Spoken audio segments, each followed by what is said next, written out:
कुल सखड़ा न हो।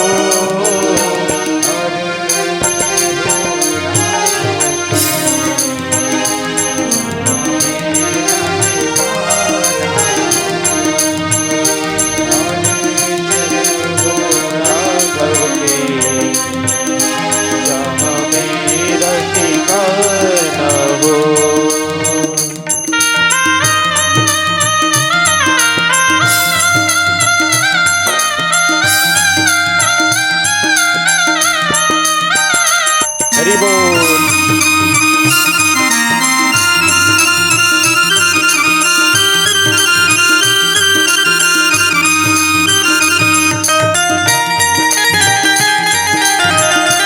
जय हो।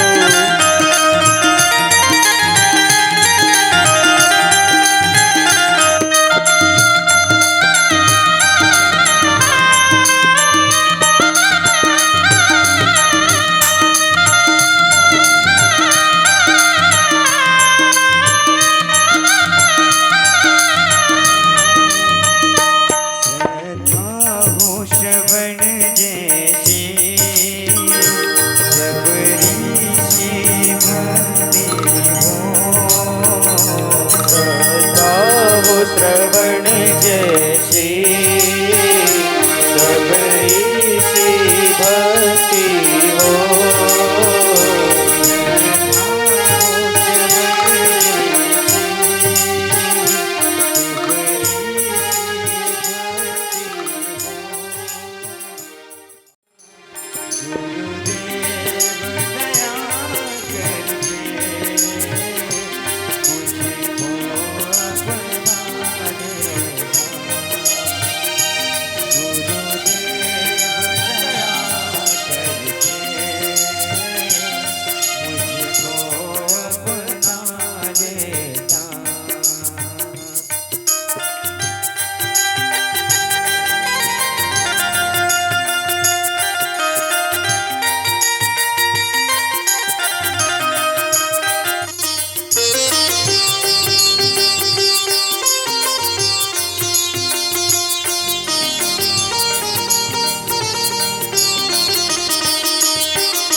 कृपा की सदा मेरे सर पर छैया हो और राम कृपा नगरी हो अयोध्या से रघुकुल घराना हो और चरण हरिलाल की जय।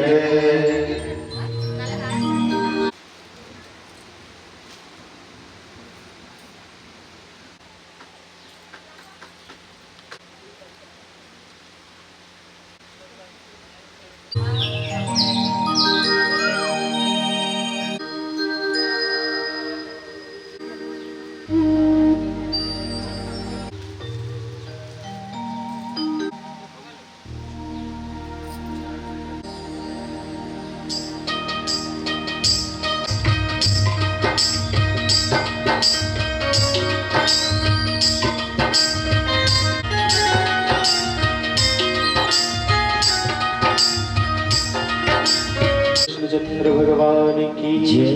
श्रीमद्भागवत श्यामर्ति शक्तम परिणामोदितं दीपग्रहण दर्शे श्री पुराण पुरुषोत्तमाय नमः। आर्तिक्यं समर्पयामि। श्री बांके बिहारी तेरी आरती गाओ, कुंज बिहारी तेरी बिहारी तेरी आरती गाओ, आरती गाओ प्यारे तुमको रिझाओ, आरती गाओ प्यारे प्यारे तुमको रिझाओ, तुमको रिझाओ। कुंज बिहारी तेरी आरती गाओ, मौके बिहारी तेरी आरती गाओ। सोहे मोर मुकुट प्यारे शीश में सोहे, प्यारी मुरली मेरो मन मोहे, प्यारी भले हारी जाओ, एक छवि बने बिहारी तेरी आरती गाओ।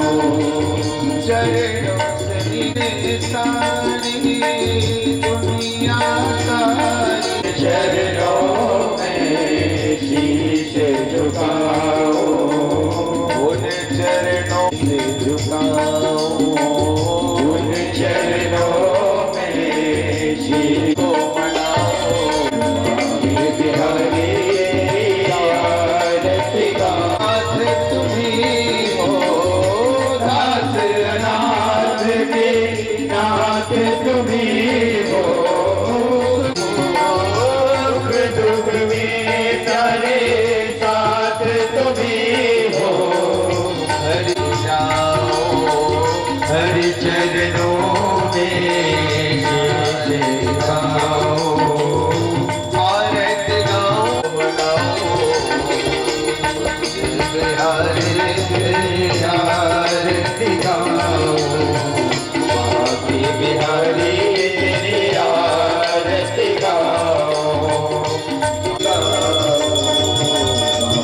बिहारी तेरी आरती गाओ, गिरधारी तेरी आरती गाओ।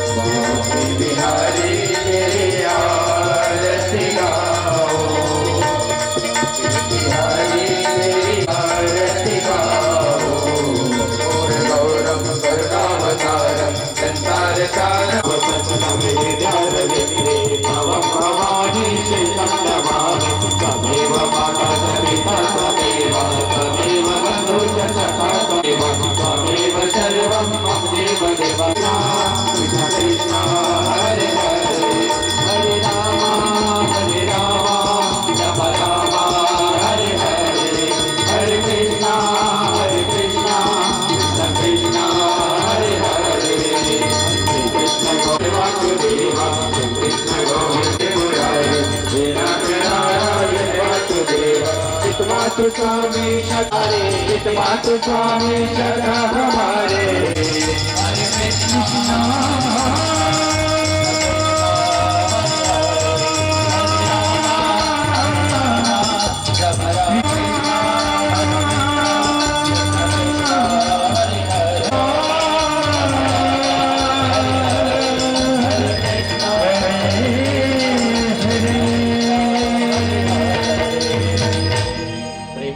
कृष्णचंद्र भगवान प्रतीक्षणकलिंगं निष्ठानि च तानि सर्वाणि नश्यतु प्रतीक्षापदे पदे भूम्यानि कानि च वपानि जलमातिकृतानि च तानि सर्वाणि नश्यतु प्रतीक्षापदे पदे।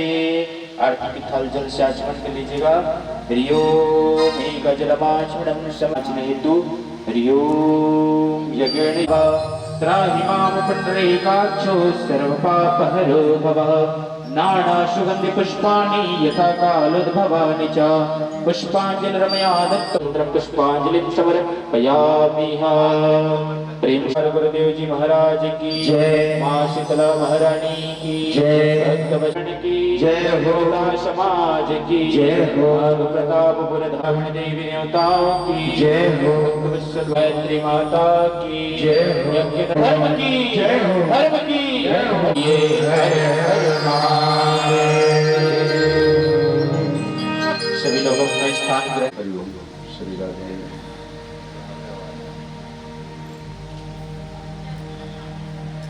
श्री राधे।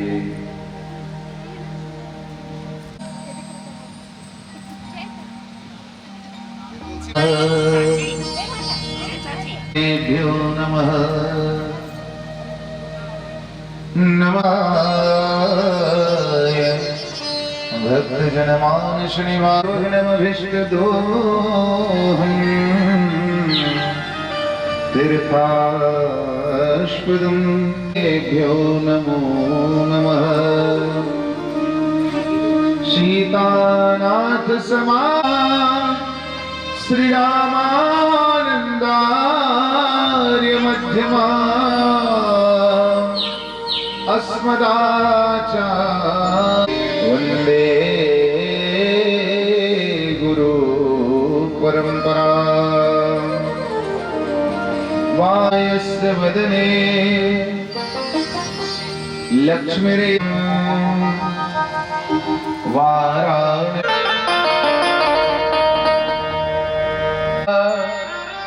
पदपुण्डरीकम्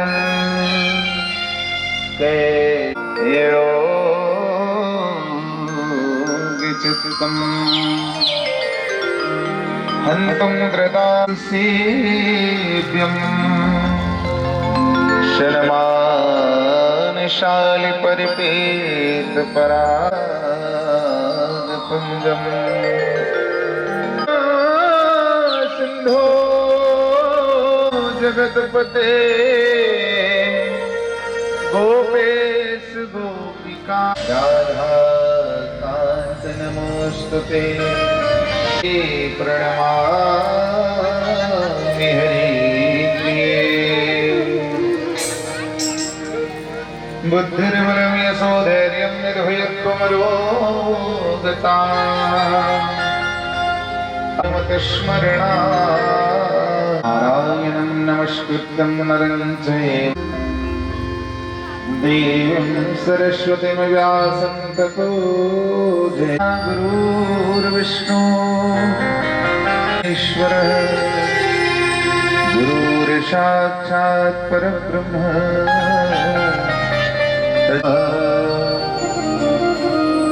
श्री गुरुपद नखमणिगण सुमिरत दिव्य दृष्टि भक्ति भक्त भगवंत गुरु वपुए इनके पगवंदन भाले बाल विदुर्गले जगरलम यस्योरसि सोयं भूति विभूषणः सर्वरः सर्वाधीपः सर्वदा। जय जय श्री राधारमण जय गोपी माया के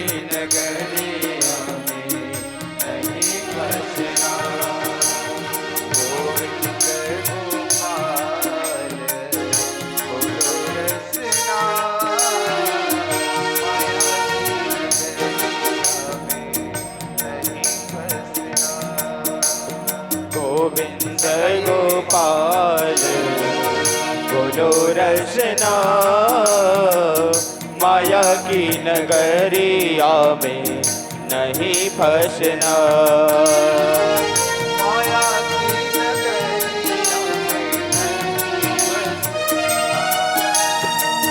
माया की नगरिया में नहीं फंसना।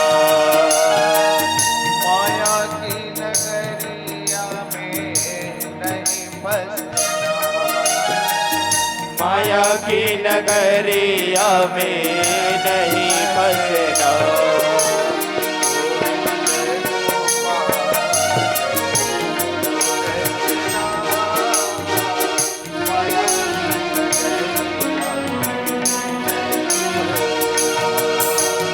गोविंद गोपाल बोलो रचना माया की नगरिया में नहीं फंसना।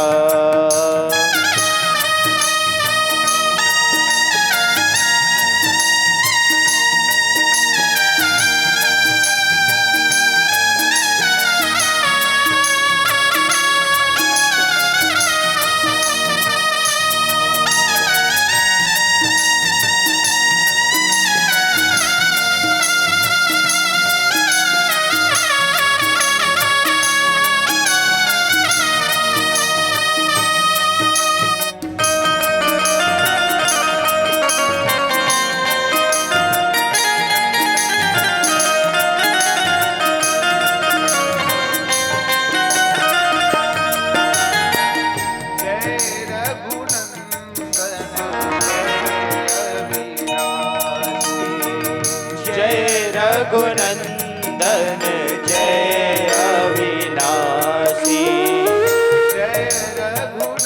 जय मुरलीधर कण कण वासी।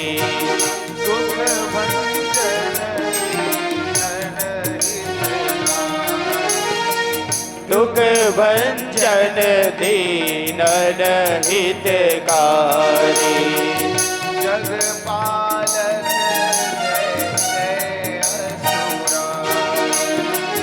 जय पालक जय जय असुरारी।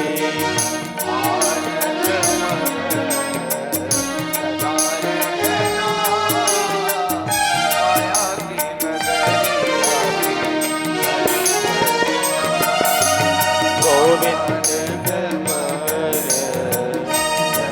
रहना माया की नगरिया में नहीं फंसना।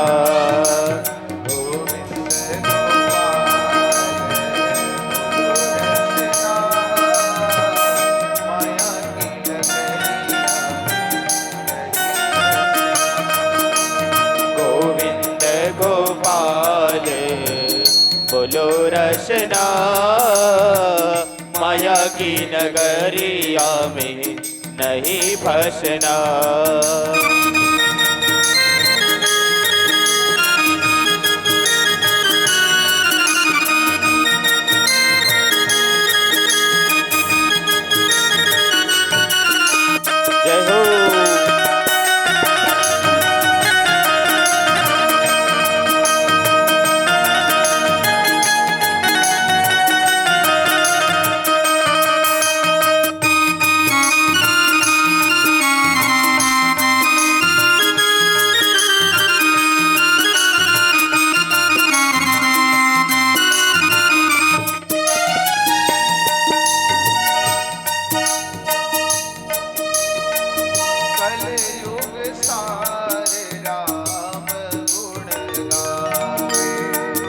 कलयुग सारे राम गुण गावे।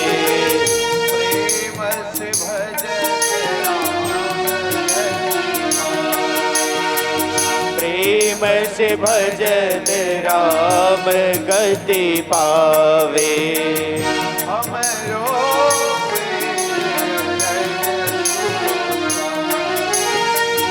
हमरो एक अरज सुनो स्वामी। शरण रखो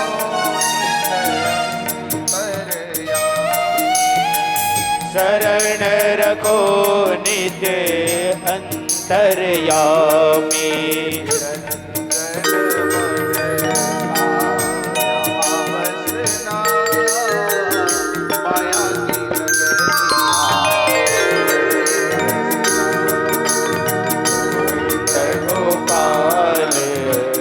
बोलो रचना माया की नगरिया में नहीं फंसना। गोविंद गोपाल बोलो रचना माया की नगरिया में नहीं फंसना। गोविंद गोपाल बोलो रचना माया की नगरिया में नहीं फंसना। गोविंद गोपाल बोलो रचना माया की नगरिया में नहीं फंसना। प्रेम से बोलो वृंदावन बिहारी लाल की जय हो, जय हो।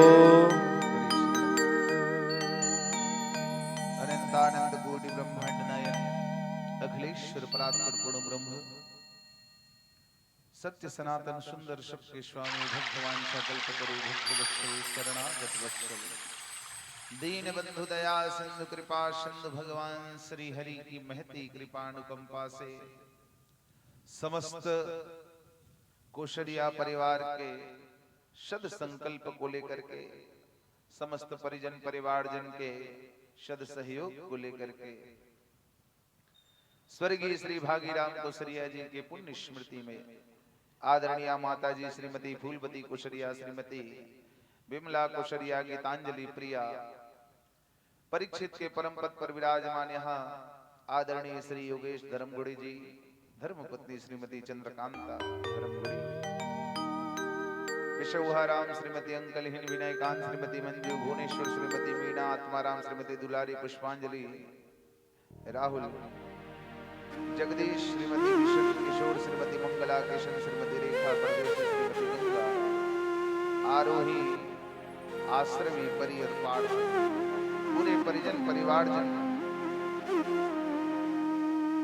के सत सहयोग को लेकर के कोसरिया परिवार के तत्वाधान में परम पावनी मंगलकारिणी चतुष्फलदायिनी सर्वसंतापहारिणी भगवान योगेश्वर श्री कृष्ण चंद्र जी के वांगमय स्वरूपा यह दिव्य ग्रंथ श्रीमद् भागवत महापुराण का पावन आश्रय लेकर के आप और हम सबको मानव जीवन का सर्वोत्कृष्ट फल सत्संग लाभ प्राप्त होने जा रहा है।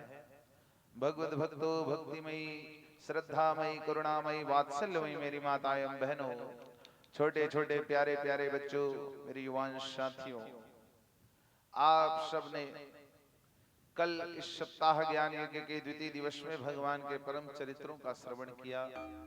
भगवान के वाराह अवतार कपिल अवतार की कथा आपने सुनी।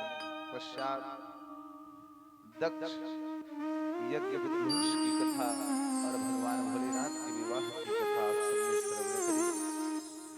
आगे श्री सूत जी महाराज शौनकादिक ऋषि गणों को एक पावनी कथा श्रवण कराने लगे। महाराज ध्रुव जी का चरित्र।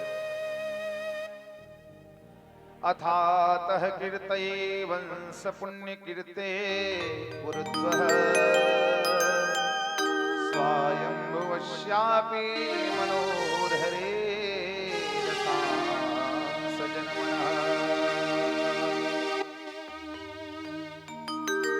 महाराज स्वयंभू मनु से दो पुत्र हुए।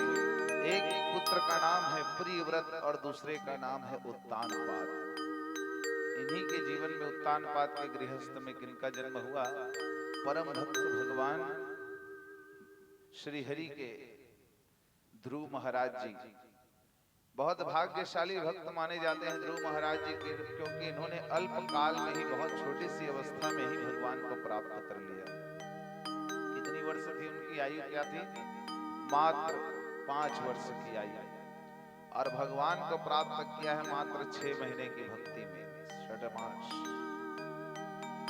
धन्या माता पिता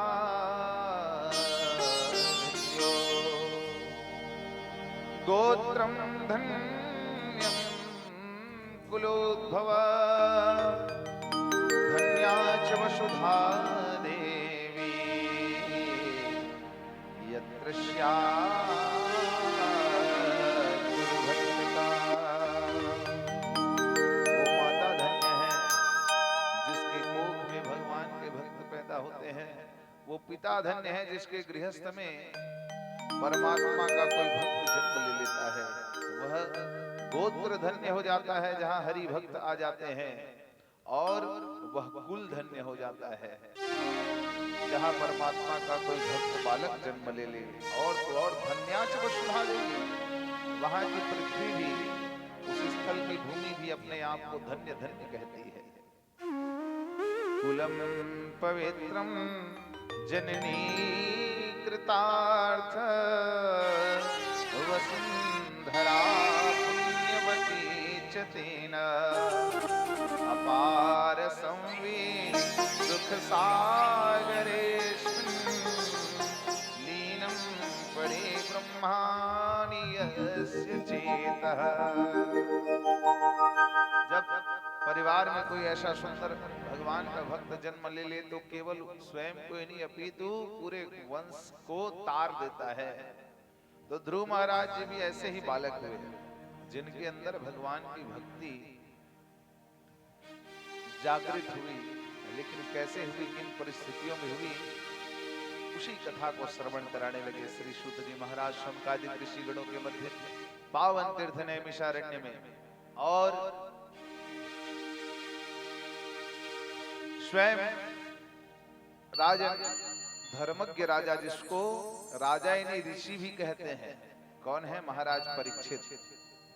चक्रवर्ती सम्राट होते हुए, संपूर्ण राजपाट होते हुए भी राजा सदैव ऋषि की तरह जीवन यापन करते थे, धर्मज्ञ राजा थे। वो राजा आज सब कुछ त्याग करके, पल भर में उन्होंने त्याग दिया और त्याग करके कहां बैठे हैं? पावन गंगा के किनारे, शुकताल जिसको कहा जाता है, उस तीर्थ में गंगा के किनारे बैठ करके श्री सुखदेव मुनि जी, परमहंस मुनि हैं सुखदेव मुनि। कौन है? वेदव्यास जी के पुत्र हैं। स्वयं वेदव्यास जी जिन्होंने श्रीमद् भागवत महापुराण की रचना करी, उन्होंने ही इसका अध्ययन कराया है अपने पुत्र को। तब से श्री सुखदेव जी मुनि बता रहे हैं कि मेरी अटूट भक्ति कृष्ण के प्रति हो गई है, और भागवत के प्रति मेरा, भागवत धर्म ही मेरा परम धर्म है। इसलिए इसके प्रति मेरी जो श्रद्धा है राजन, वो कहीं और मुझे दिखाई नहीं देती। इसलिए उस भागवत के परम ज्ञान को मैं तुमको बता रहा हूं, जिससे 7 दिवस में ही तुम मुक्त हो जाओगे। चाहे वो तक्षक आकर के डसे या किसी भी प्रकार से मृत्यु हो, मुक्त हो जाओगे तुम। इसलिए मुक्ति शास्त्र को उनके सामने कह रहे हैं। तो वो कहते हुए पावन चरित्र, ध्रुव महाराज के चरित्र को बताते हुए कहने लगे, महारानी शत्रुपा और उनके पुत्र स्वयंभू मनु, जिनके 2 पुत्र हुए, एक प्रियव्रत और दूसरा है उत्तानपाद।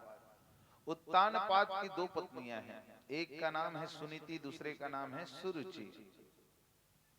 सुरुचि ने उत्तानपाद को अपने वश में कर रखा है। सुरुचि के वश में उत्तानपाद अधिक है। उत्तानपाद कौन? यह जीव ही उत्तानपाद है। और इसकी भी 2 पत्नियां, एक तो सुनीति और दूसरी सुरुचि। सुरुचि अर्थात मन अनुकूल कार्य करना, अपनी रुचि के अनुकूल कार्य करना, जो मन को अच्छा लगे वो कार्य कर लेना। और सुनीति क्या है? सुनीति अर्थात अच्छी बुद्धि, बुद्धि के अनुकूल जो जीव कार्य करे तो ये सुनीति के वश में रहेगा। लेकिन आज के मनुष्य रुचि के बस में अधिक है, जो मन को अच्छा लगता है वही करता है।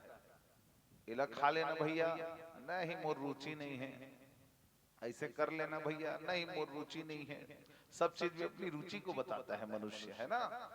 तो ये उत्तानपाद भी सुरुचि के वश में था। सुनीति उनकी एक रानी है, बड़ी रानी, जिनके पुत्र का नाम है ध्रुव, और सुरुचि के पुत्र का नाम है उत्तम। एक दिन उत्तानपाद अपनी गोद में लेकर के बैठे थे, किसको? सुरुचि के पुत्र उत्तम को। उसी समय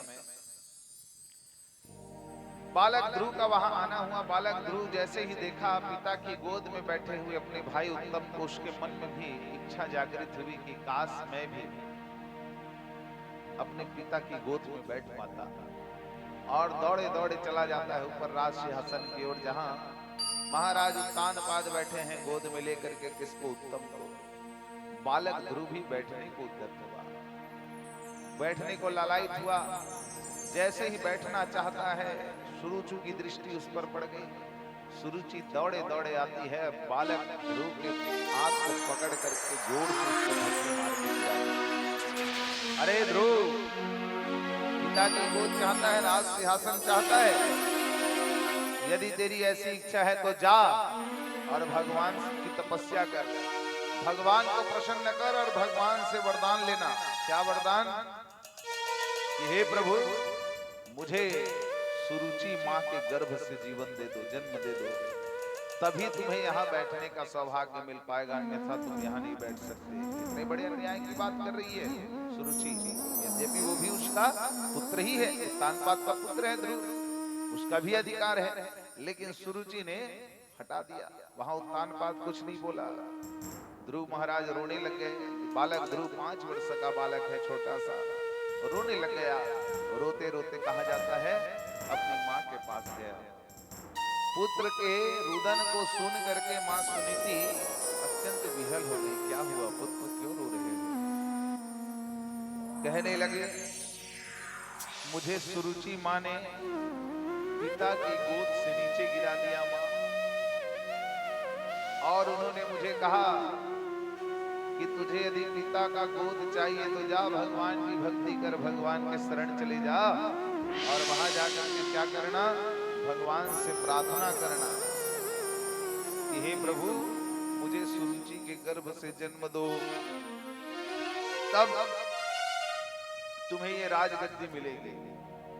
सुनीति कहने लगी, विचार करने लगी, यदि कोई भी सामान्य माता होती तो जाकर के पहले सुरुचि से भिड़ जाती, है ना, कि तुम्हारी इतनी हिम्मत कैसे हुई, सुनीति बड़ी रानी है, तुम्हारी इतनी हिम्मत कैसे हुई कि तुमने मेरे पुत्र को गिराया, तुमने मेरे पुत्र को भगाया यहाँ से। क्या वो उसका पिता नहीं है, उसका अधिकार नहीं है उस पर? लेकिन वो भारत की माँ है सुनीति।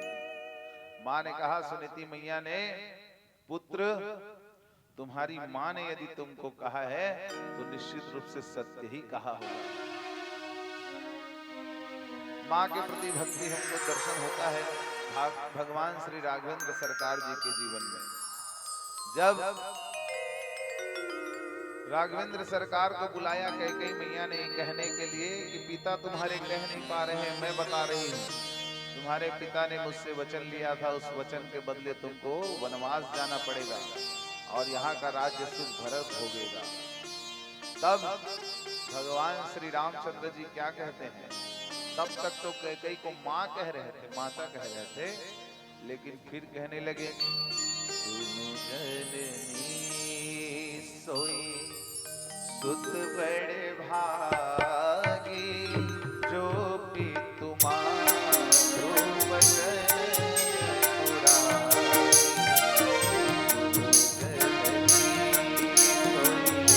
सुत बड़े भागी, जो पितु मातृ वचन पुराई।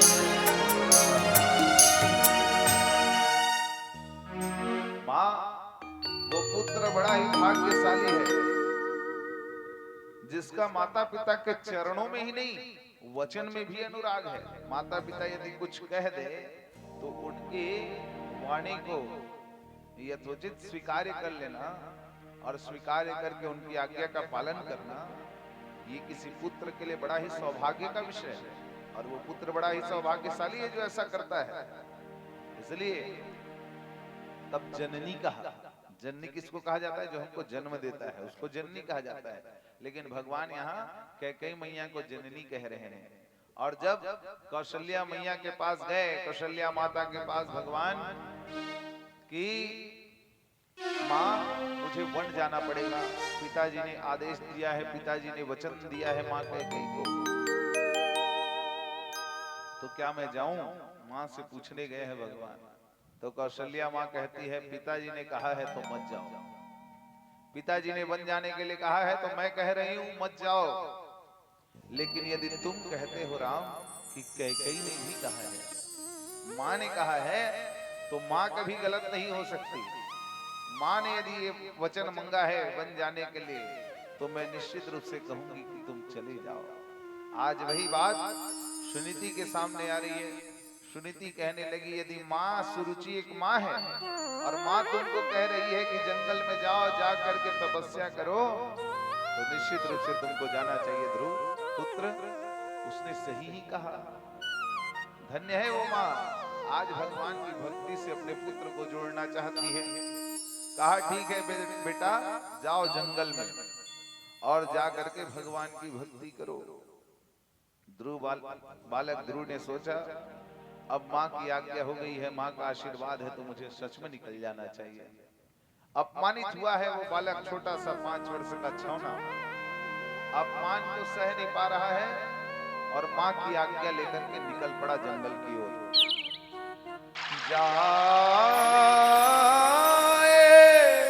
उत्तान पादस्य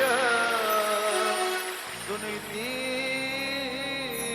सुरुचिस्तयो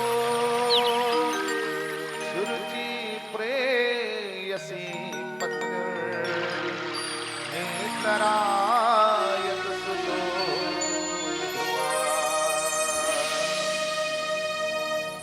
ध्रुव महाराज निकल पड़े जंगल की ओर। जंगल की ओर जा रहे हैं तो देवताओं ने भी सोचा ध्रुव की प्रतिज्ञा कितनी अडिग है, कितना संकल्पवान है ध्रुव, उसकी परीक्षा लेनी चाहिए। इसलिए सबसे पहले भेज दिया नारद जी को। नारद जी आ गए भगवान के परम भक्त।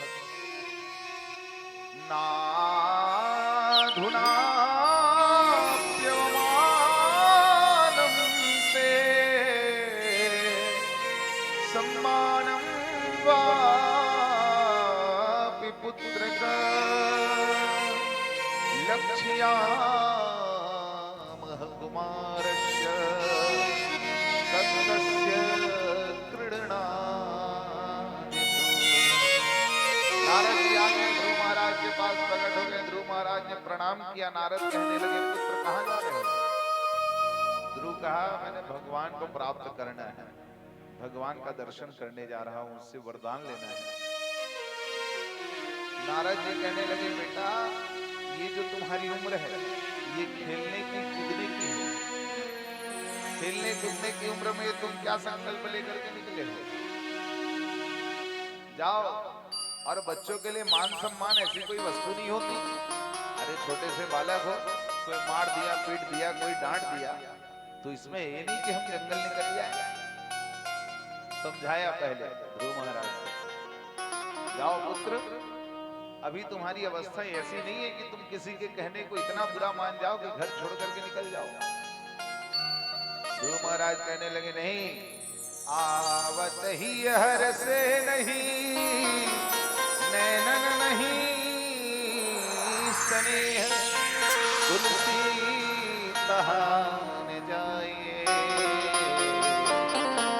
जनवर से में।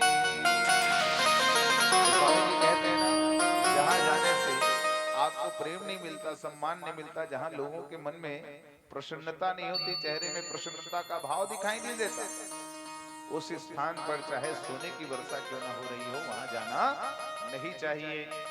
ध्रुव महाराज कहने लगे वहां एक तो बदनाम होकर के आया हूं मैं, अपमानित होकर के आया हूं, और आप कह रहे हो कि यहाँ से वापस चला जाऊं। वापस जाऊंगा तो मेरा कितना परिहास होगा, उपहास उड़ाएंगे सब मेरा मजाक उड़ाएंगे, हंसी उड़ाएंगे मेरी, मैं नहीं जा सकता वहां।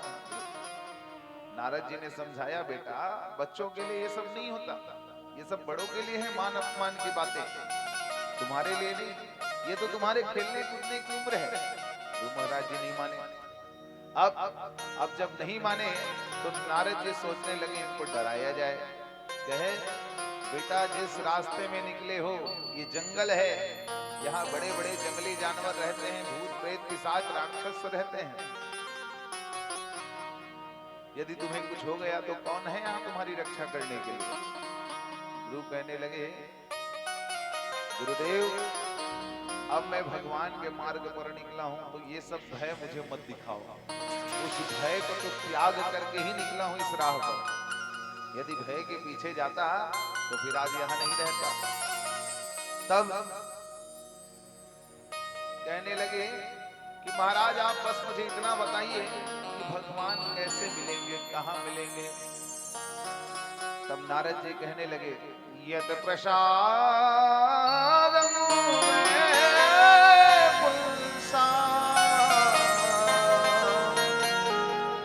दुराराध्यो यतो मम। बेटा जिसको तुम ढूंढने जा रहे हो, जिसको प्राप्त करने जा रहे हो, वो दुराराध्य है, बहुत कठिन है बेटा उसको प्राप्त करना। बड़े बड़े मुनि यति सन्यासी कई जन्मों तक उनके ध्यान करते हैं तब भी वो प्राप्त नहीं हो पाते। उस परमात्मा को प्राप्त करना बड़ा कठिन है बेटा, इसलिए इस कठिन राह पर मत चलो। जाओ अपने राज्य जाओ, वापस लौट जाओ और सुख भोगो। कहां इस कठिन मार्ग में तुम आ गए हो। ध्रुव कहने लगा महाराज हे भगवान आप मुझे ऐसा ज्ञान ना दीजिए जिससे मैं यहां से इस पद से वापस लौट जाऊं। आप तो मुझे वह ज्ञान दो जिससे मैं उस परम पिता परमेश्वर को प्राप्त करूं, भगवान को प्राप्त करूं। कौन है जिसका नाम हमको जपना चाहिए, कौन है भगवान जिसको हमको बुलाना चाहिए, वो दिखते कैसे हैं, वो रहते कहां हैं, वो मिलते कैसे हैं। मैं किसका स्मरण करूं, किसका जप करूं, क्या जपूं, क्या भजन करूं जिससे मुझे उस परमात्मा की प्राप्ति हो। नारद जी कहने लगे धर्मार्थी काम मोक्षार्थम य इच्छेयः आत्मनः एकमेव हरेस्तत्र कारणं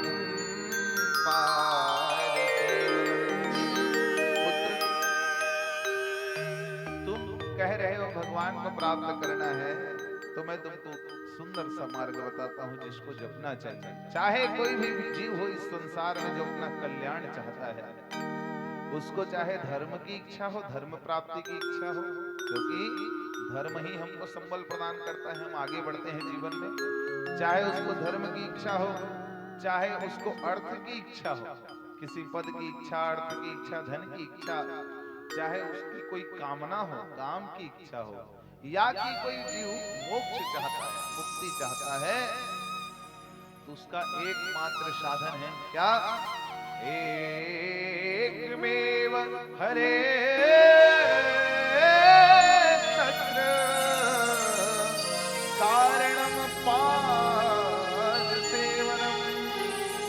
भगवान हरि के चरणों की सेवा, उस हरि को ही भजो जिससे तुमको अर्थ, धर्म, काम और मोक्ष सब कुछ मिल जाएगा, तुम्हारा नित्य कल्याण होगा। इसलिए जप ले हरि का नाम रे मनवा, तो जप ले हरि का नाम, जप ले हरि का नाम रे मनवा, जप ले हरि का नाम, जप ले हरि का नाम रे मनवा, जप ले हरि का नाम, जप ले हरि का नाम रे मनवा, जप ले हरि का नाम।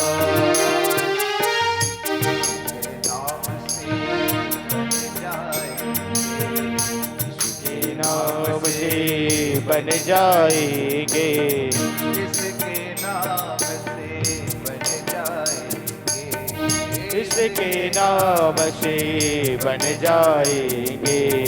तेरे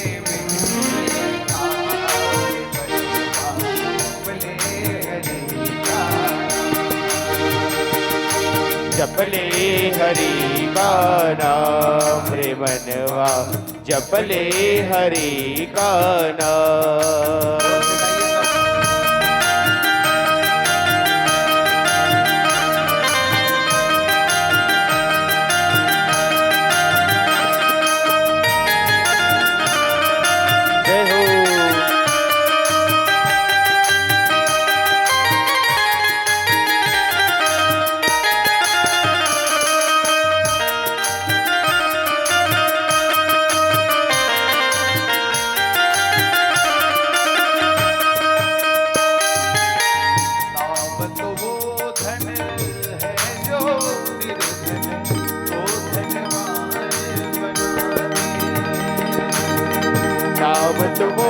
धन है जो निर्धन को धनवान बना दे।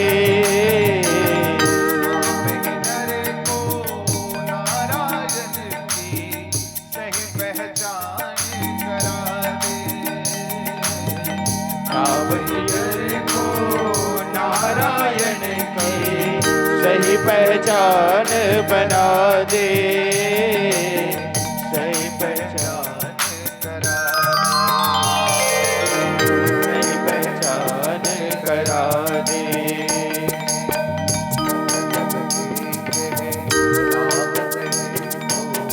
मतलब कहे राम कहे तो या कह ले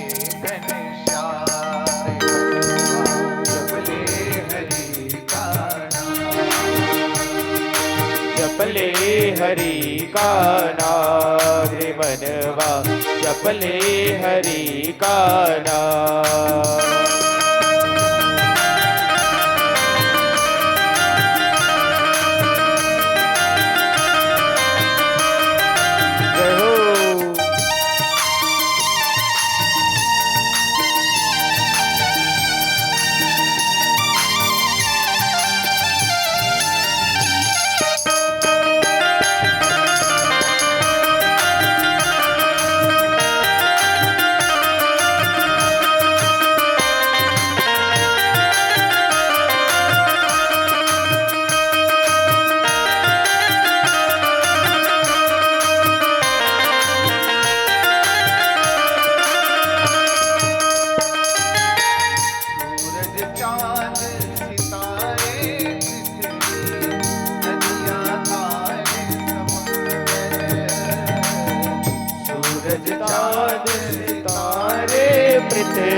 समुंदर नाम के बल से चलते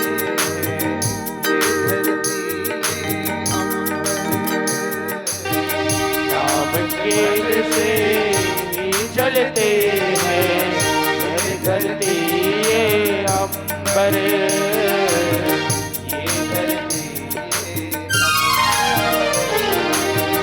ये धरती ये अंबर।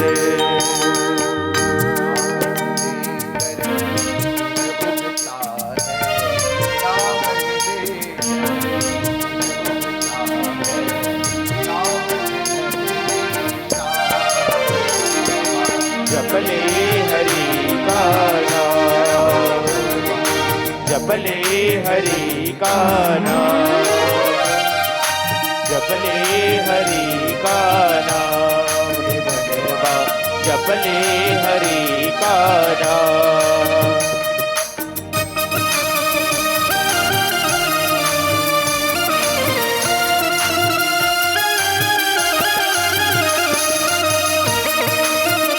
हरि बोल।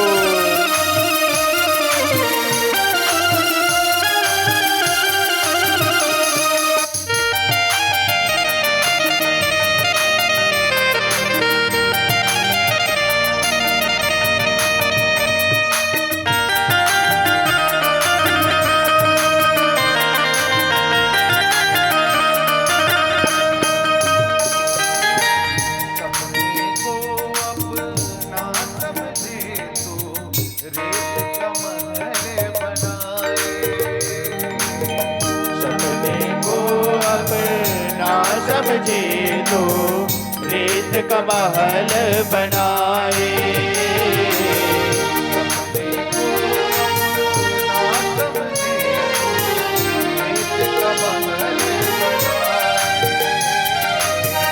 सपने को अपना समझे तो रेत का महल बनाए।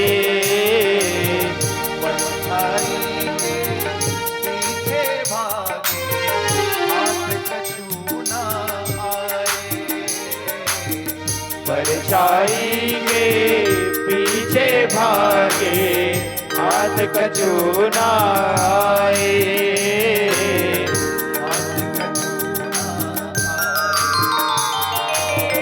हाथ कछु ना आए।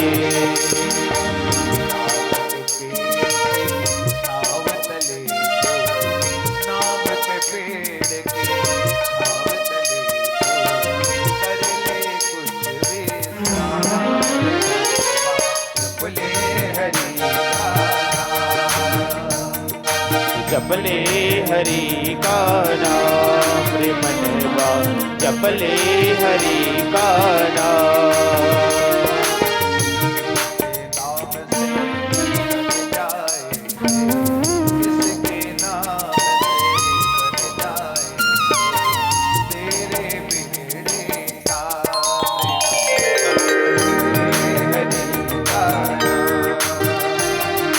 जपले हरि का नाम रे मनवा जपले हरि का नाम।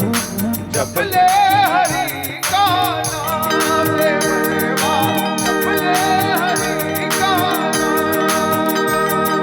जपले हरि का नाम रे मनवा जपले हरि का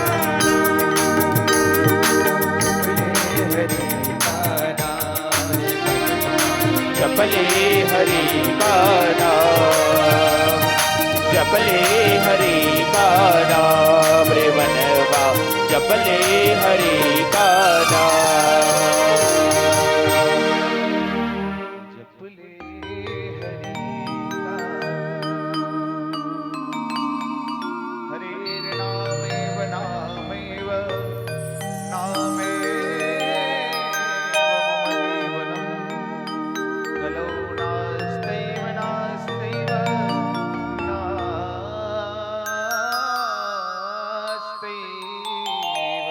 गतिरन्यथा। भगवान का नाम समस्त कलुषित विचारों को दूर करके भगवान के परम पद के प्रदान करने वाला सुंदर सा साधन है कहे। तो इसलिए धर्म अर्थ काम मोक्ष जो कोई भी कामना हो केवल एक काम करो, भगवान का नाम जप करो। धर्मार्थे काम मोक्षाख्यम यक्षे आत्मनः एकमेव हरेस्तत्र कारणं पाद सेवनम्। भगवान के चरणों की सेवा, हरि के चरणों की सेवा करो। ध्रुव महाराज जाओ, सुंदर उपदेश दिया। ध्रुव महाराज जी कहे जाऊं तो जाऊं कहां, कहां जाऊं? आप तो गुरुदेव मिल गए हो, आप ही मुझे कोई मार्ग बता दो, कोई मंत्र दे दो। तो कहां मिलेंगे वो परमात्मा? ध्रुव महाराज जी को नारद जी कहने लगे तस्मात् गच्छं भद्रं ते यमुनायास्तटे शुभं पुण्यं मधुवनं यत्र सानिध्यं नित्यदा हरि। भगवान कहते हैं मैं तो यमुना के किनारे को छोड़ करके, वृंदावन को छोड़ करके एक पल के लिए नहीं जाता। श्री कृष्णचंद्र जी यही कह रहे हैं ना, यमुना वृंदावन की भूमि में मैं नित्य निवास करता हूं। जैसे भोले बाबा कहते हैं सदैव काशी को छोड़ करके, वाराणसी क्षेत्र को छोड़ करके मैं कहीं नहीं जाता, इस पुण्य भूमि में मेरा नित्य निवास है। गंगाधरं रमणीय जटाकलापं वाराणसी पुरपतिं भज विश्वनाथम। विश्वनाथ भगवान काशी को छोड़ करके एक पल के लिए कहीं नहीं जाते।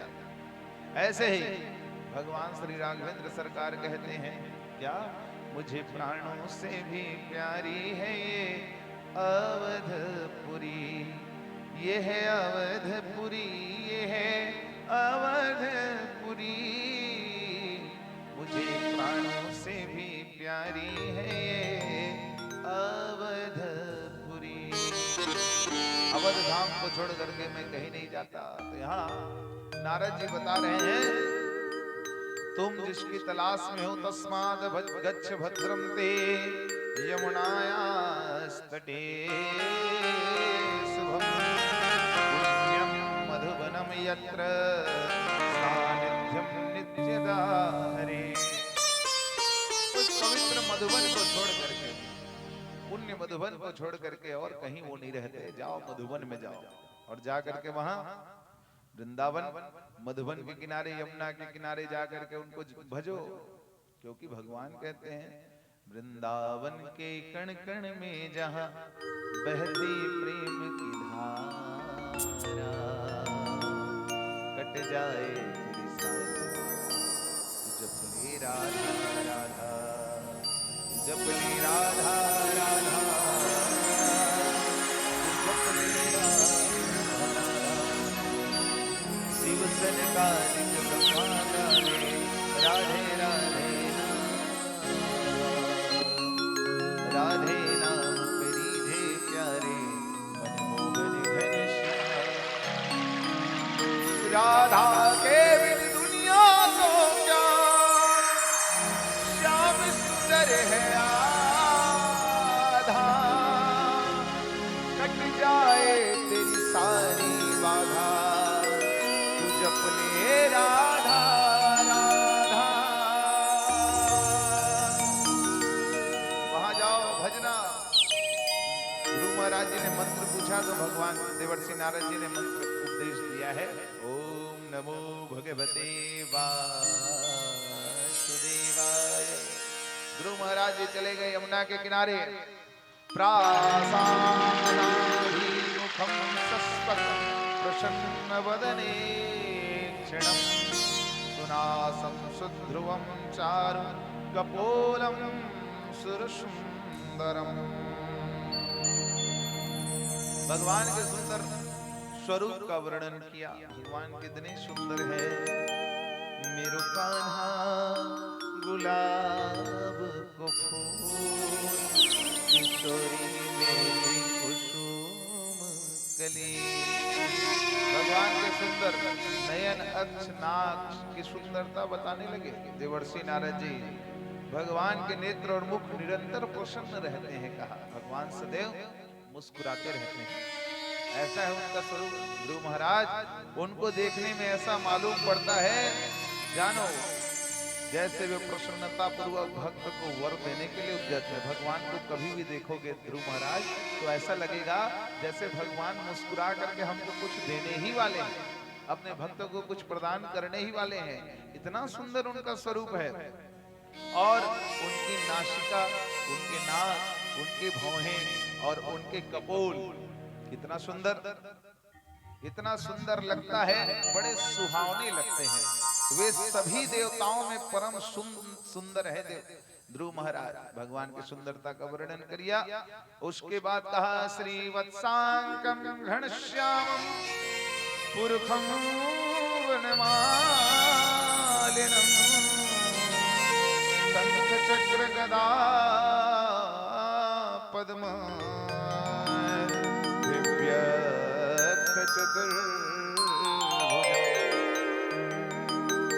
सदैव अपने वक्ष स्थल पर वत्स चिन्ह धारण किए हैं। ब्राह्मण के चरण का चिन्ह धारण किए हैं। कौस्तुभ मणि धारण करते हैं। 4 भुजाएं हैं उनकी।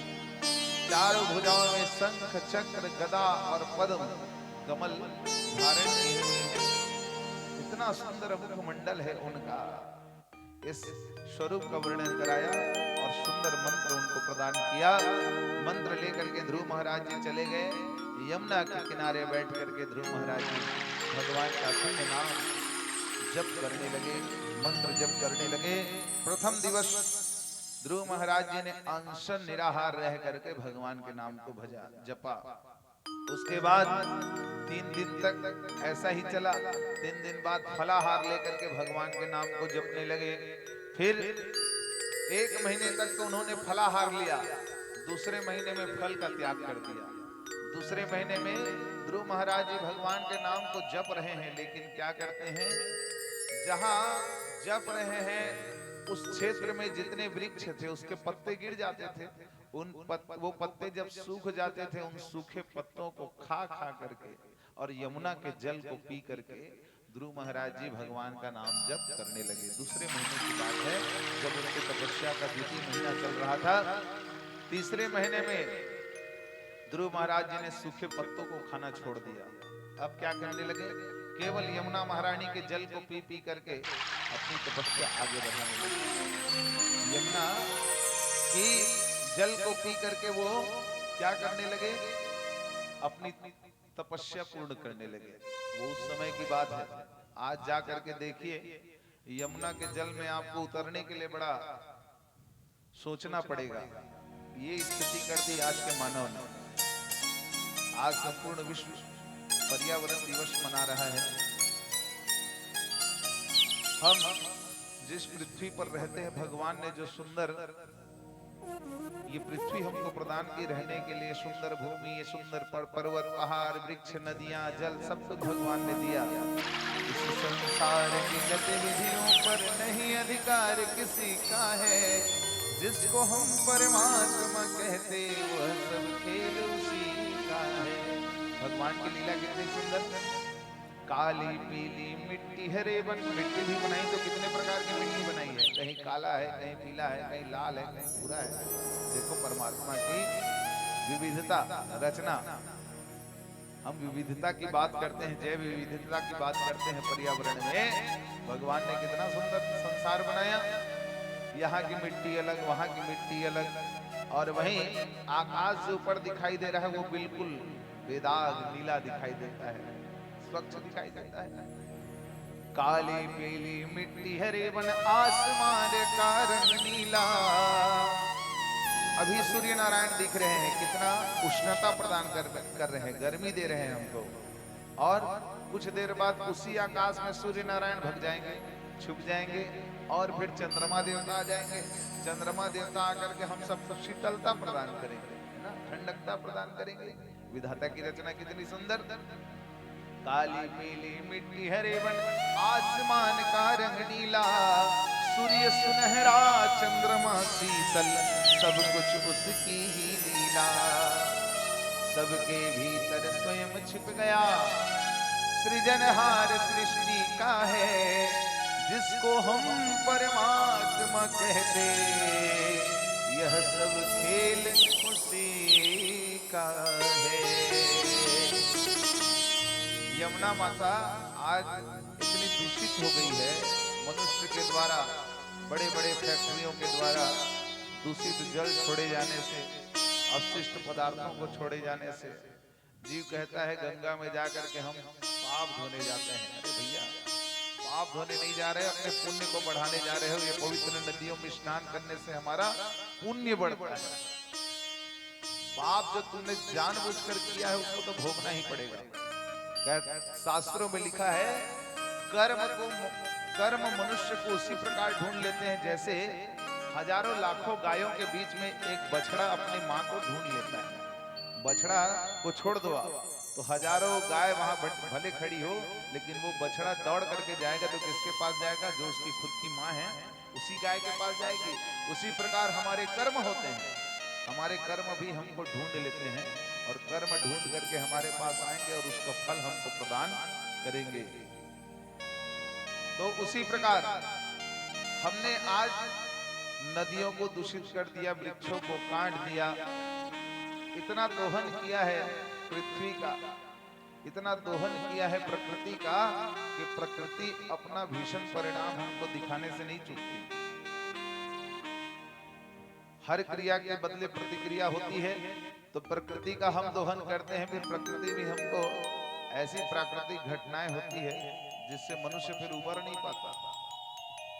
आज एक बहुत पवित्र तिथि है, दशमी तिथि, जिसको हम गंगा दशहरा के नाम से जानते हैं। गंगा दशमी है आज के दिन की महिमा है कि आज जो गंगा की नदी में स्नान करता है, गंगा के जल से जो स्नान करता है, उस जीव के पिछले 10 जन्मों में किए गए पाप को भगवान हर लेते हैं।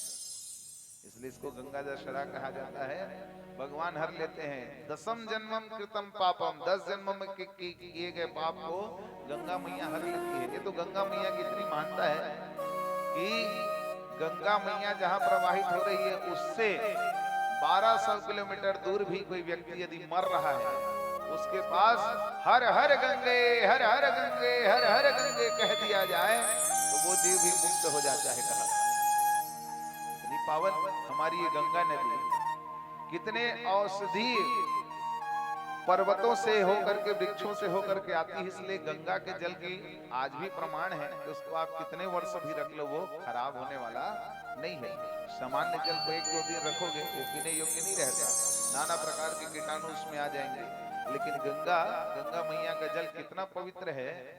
भगवान की ही दिव्य लीला को देखिए। उनकी प्रकृति के सुंदर अनुपम स्वरूप को देखिए। वही गंगा, वो भी जल ही है, लेकिन उस जल को आप लेकर के आते हैं घर में, कई वर्षों तक रखे रहते हैं, न कभी उसमें कोई कीटाणु आ सकता है, न कोई जीवाणु आ सकता है। गंगा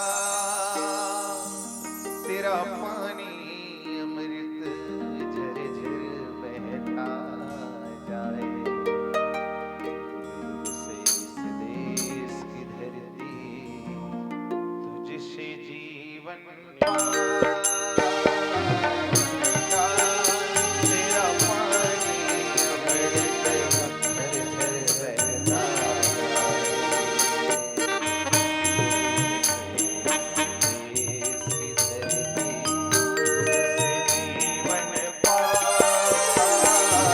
बहता तेरा पानी अमृत, तेरा पानी अमृत।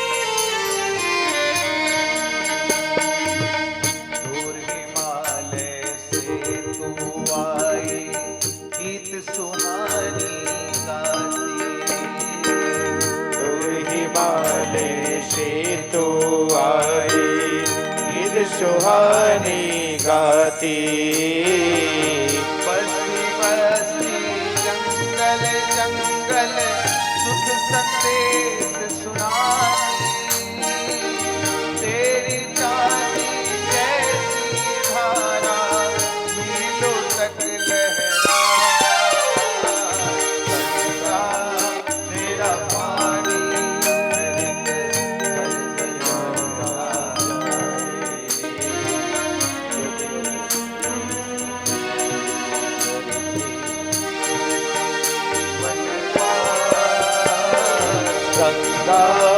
तेरा पानी अमृत, तेरा पानी अमृत।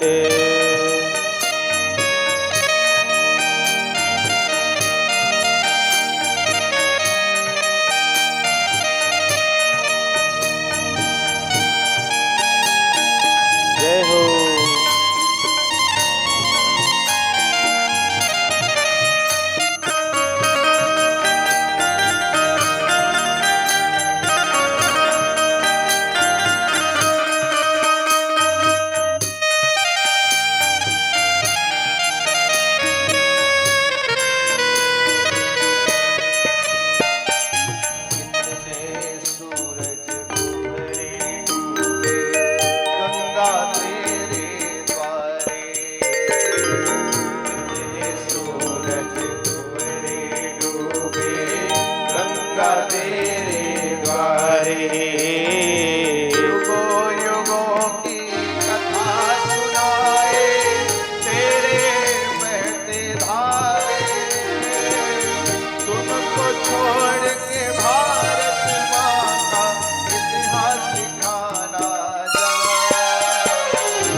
गंगा तेरा पानी अमृत,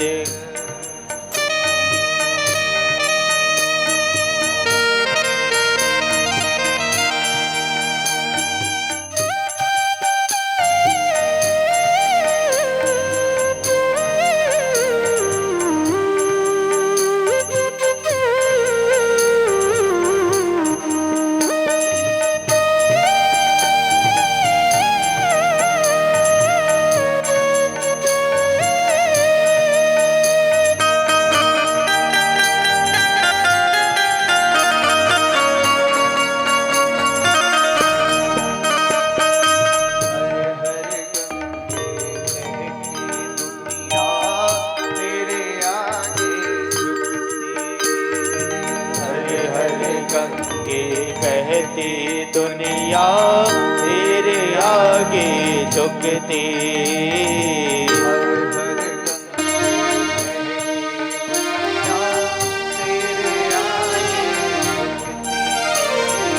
हर हर गंगे कह के दुनिया तेरे आगे झुकती। तुझे से हम सब जीवन पाए, तुझे से पाए मुक्ति। तेरी शरण मिले तो मैया जन्म सफल हो जाए। तेरा पानी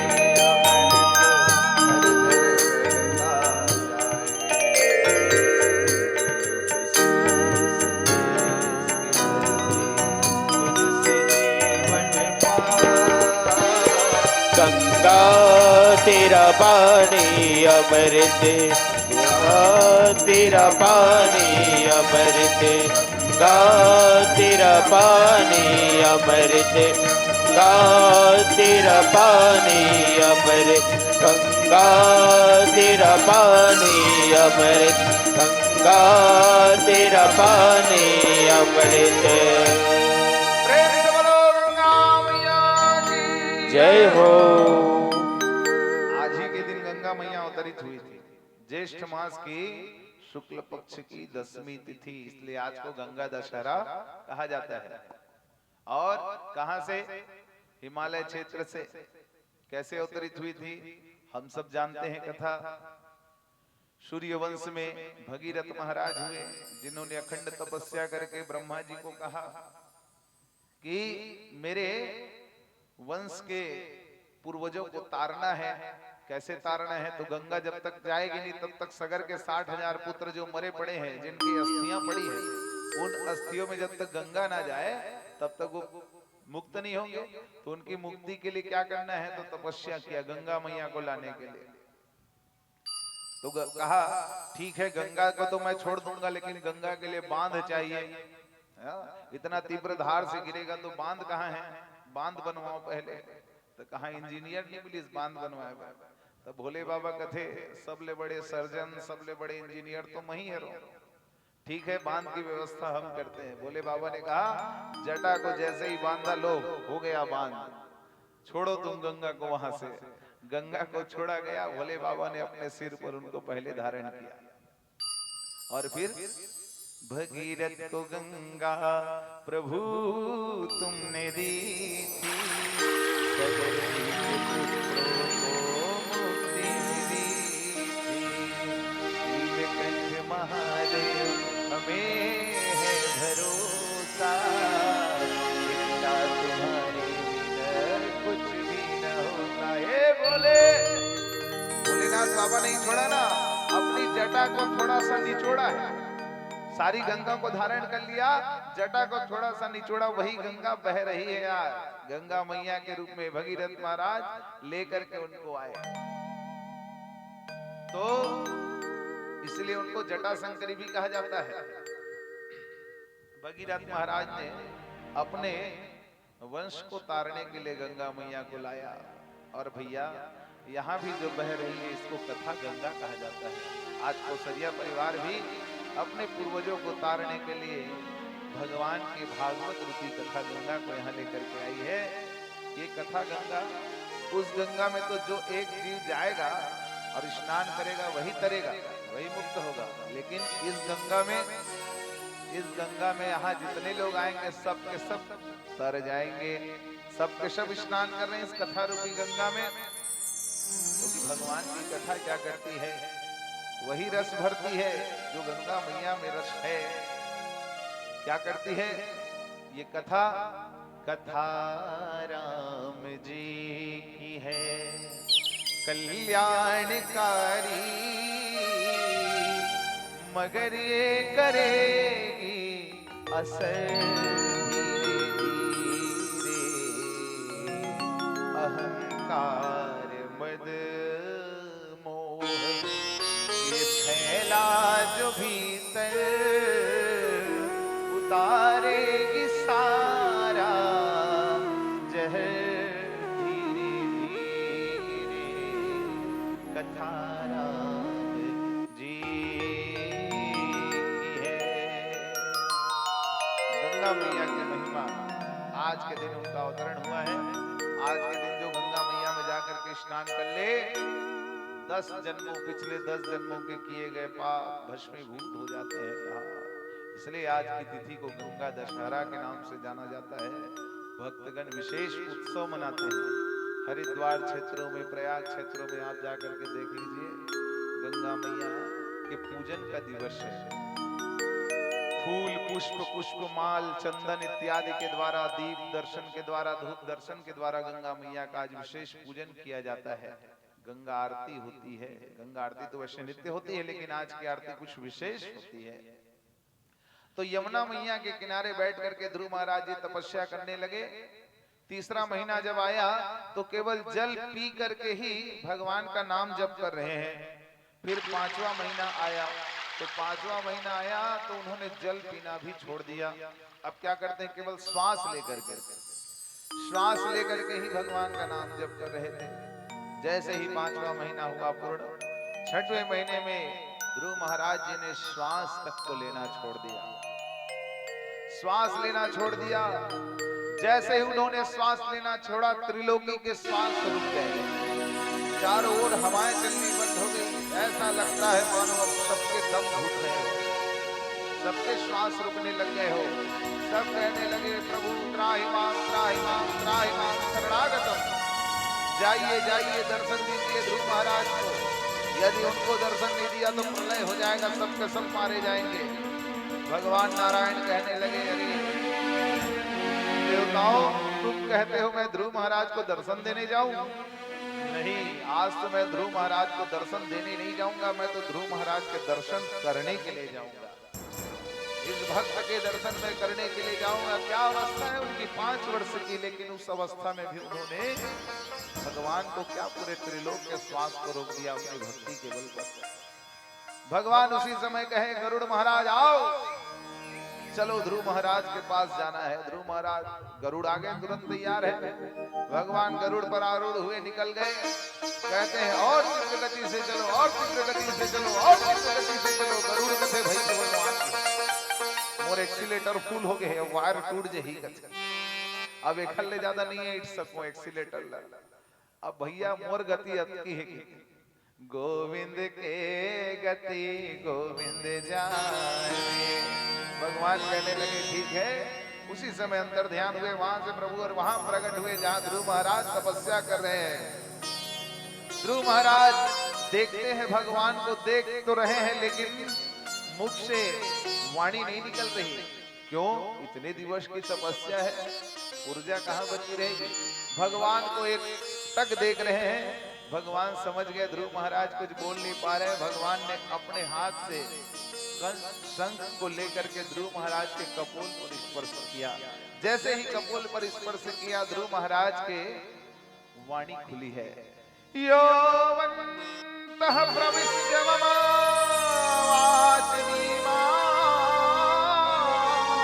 प्रसुप्तां संजीवत्यखिल शक्तिधरः स्वधाम्ना अन्या सहस्त्रचरण श्रवणत्वा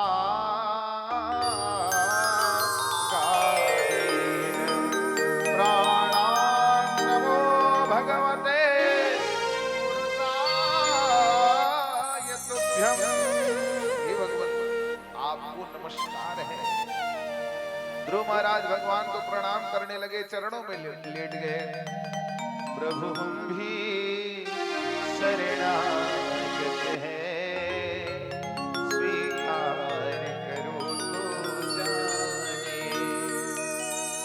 हमें पतित से पावन स्वीकार करो तो जाने।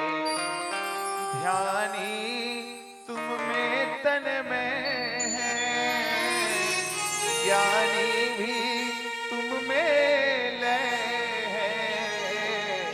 हम अज्ञानी चंचल चित उद्धार करो तो जाने। प्रभु हम भी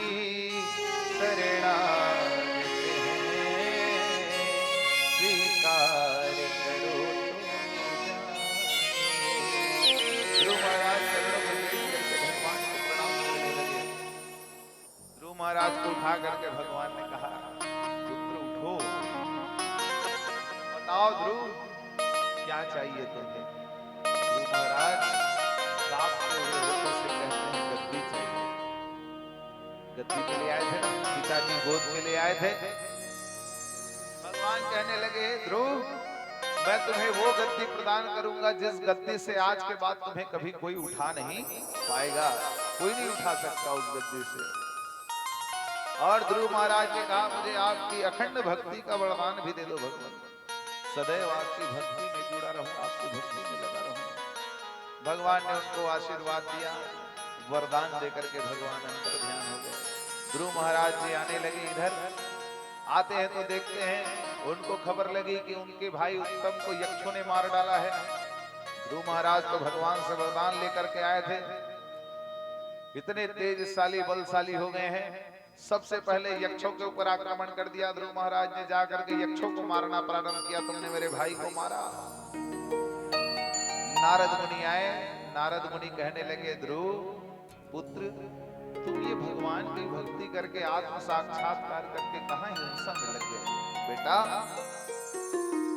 तुम्हारे भाई उत्तम को यक्षों ने नहीं मारा है, तुम्हारे भाई को मारने वाला वो काल है। और काल किसका स्वरूप है? भगवान का ही स्वरूप है। काल कौन है? वो भी ईश्वर का ही स्वरूप है। इसलिए ध्रुव इन यक्षों को क्षमा करो और ये हिंसा मत करो। तुम तो जाओ, उत्तम राज्य भोगो और राज्य भोग करके धर्म की स्थापना करो। ध्रुव महाराज गुरुदेव नारद के समझाने पर समझ गए, आकर के सुनीति मैया को प्रणाम किया है और कहने लगे, मैया मैं आ गया। सुनीति कहने लगे, पुत्रवते जुगते जग सोई, रघुवर भगत जासु सुत होई। आज मैं पुत्रवती हो गई बेटा, क्योंकि ऐसा बेटा जो भगवान को प्राप्त कर ले, भगवान की भक्ति करके उनका दर्शन कर ले, तो वास्तविक में मैं आज पुत्रवती हुई हूं। ये कहा ध्रुव महाराज अत्यंत प्रसन्न हो गए। मां के द्वारा अपने लिए ये सुंदर संदेश, सुंदर वाणी सुन करके ध्रुव महाराज प्रसन्न चित्त है। कहा जाता है अंतिम में जब ध्रुव महाराज के धाम गमन का समय आया तो ध्रुव महाराज ने मृत्यु के ऊपर अपना पैर रख करके, सुंदर रथ आया था उनके लिए, मृत्यु के ऊपर पैर रख करके रथ पर आरूढ़ हुए और वहां से गए। सप्तऋषि तारामंडल के आगे जब जाते गए, भगवान ने उनको परम धाम प्रदान किया जिसका नाम है ध्रुव लोक। आज भी सप्तऋषि तारामंडल के उत्तर दिशा की ओर एक चमकता हुआ तारा हमको दिखाई देता है, वही ध्रुव लोक है, जिसको हम ध्रुव तारा के नाम से जानते हैं। आज भी विवाह होता है तो विवाह के पश्चात जो 9 दंपत्ति रहती है, सारी क्रियाएं हो जाती है, सारा पूजन अर्चन हो जाता है, विधान हो जाता है, वैदिक विधान विवाह का, तो अंत में ध्रुव महाराज को साक्षी बनाया जाता है। हे ध्रुव महाराज आप हमारे विवाह के साक्षी रहना। क्यों? क्योंकि आप अपने स्थान पर सदैव अटल है, स्थिर है, आपको आपके स्थान से कोई हटा नहीं सकता। इसलिए जो अपने स्थान पर सुस्थिर हो, जो कभी यहाँ से ना जाते हो, वही तो हमारे विवाह के साक्षी हो सकते हैं। चंद्रमा को यदि हम साक्षी बनाए तो चंद्रमा तो दिन में नहीं रहते, सूर्य को यदि हम साक्षी बनाए तो सूर्य तो रात में दिखाई नहीं देते। और सगा सोदर साक्षी बनावे तो मन तो आज हवे खैस किस खस किस, समधी मन लगवे समधी मन तो बस अतकित देखे बराए रहते, काला देखे बरा है। कूलर कते कंपनी के मिला थे, गोदरेज कत का बढ़े, 2 चकिया है कि 4 चकिया है, देखे बर बैठे तो यहू मने मन ला देखी स्थान निकल जाही। महाराज बैठे बिहाव कराए पर हो तो दक्षिणा ली सौभागी सुहले, तो महाराज के पीछे कहाँ घूमबो। शेखर सिद्धि 9 दंपति दोनों हाथ जोड़ करके ध्रुव महाराज को प्रणाम करके कहते हैं, ध्रुव महाराज आप हमारे विवाह के सदैव साक्षी रहिएगा। इस प्रकार ध्रुव महाराज जी के पावन चरित्र को श्री सुखदेव मुनि जी ने महाराज परीक्षित के सामने रखा। श्री परीक्षित महाराज इस चरित्र को सुन करके अत्यंत आह्लादित हुए, प्रसन्न हुए। भगवान के भक्त का चरित्र है और भक्तों के चरित्र को सुनने से ही जीवन में भक्ति सुदृढ़ होती है। प्रेम से बोलो ध्रुव महाराज की जय हो। आइए एक सुंदर भजन पश्चात में आगे की कथा यात्रा में हम सब प्रविष्ट होंगे। भोले के बिहारी लाल की जय हो। जिसके हृदय में राम नाम बंद है, जय हो। जिसके हृदय में राम नाम बंद है, उसको हर घड़ी आनंद ही आनंद है। जिसके हृदय में राम नाम बंद है, उसको हृदय में राम नाम बंद है, उसको हर घड़ी आनंद ही आनंद है, उसको हर घड़ी आनंद ही आनंद है, उसको हर घड़ी आनंद ही आनंद है, उसको हर घड़ी आनंद ही आनंद है, उसको हर घड़ी आनंद ही आनंद है, उसको हर घड़ी आनंद ही आनंद है।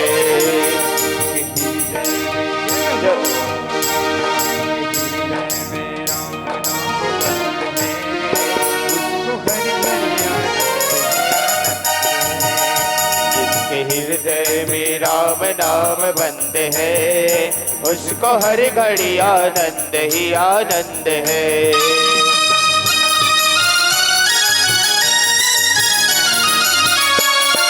हरि बोल।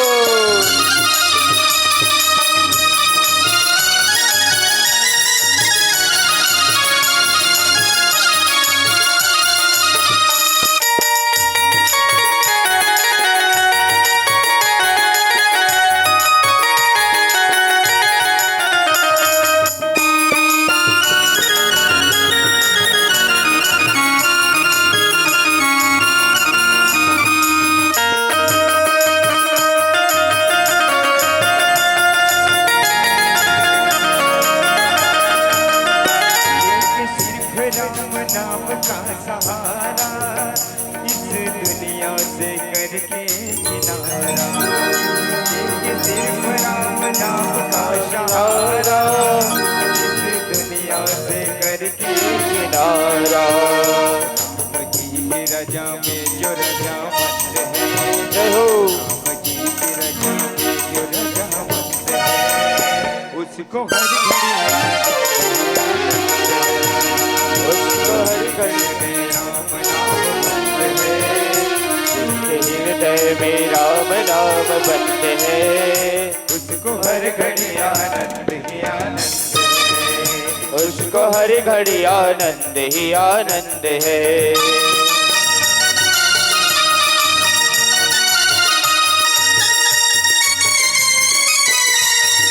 श्री राधे।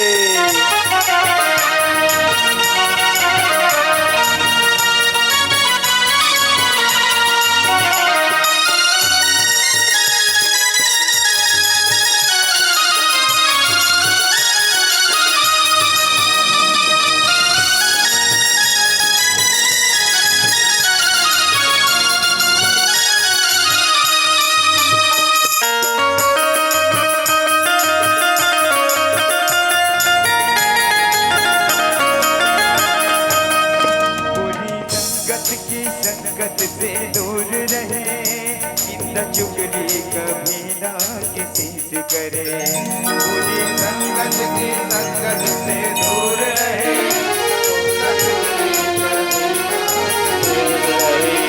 पूरी संगत की रंगत से दूर रहे, इंद चुगली कभी ना किसी की रंगत से दूर रहे, चुगली कभी ना किसी से करे, सत्संग हरदम ही पसंद है, सत्संग ही हरदम पसंद है, उसको हर घड़ी आनंद है, उसको हर घड़ी आनंद ही आनंद है।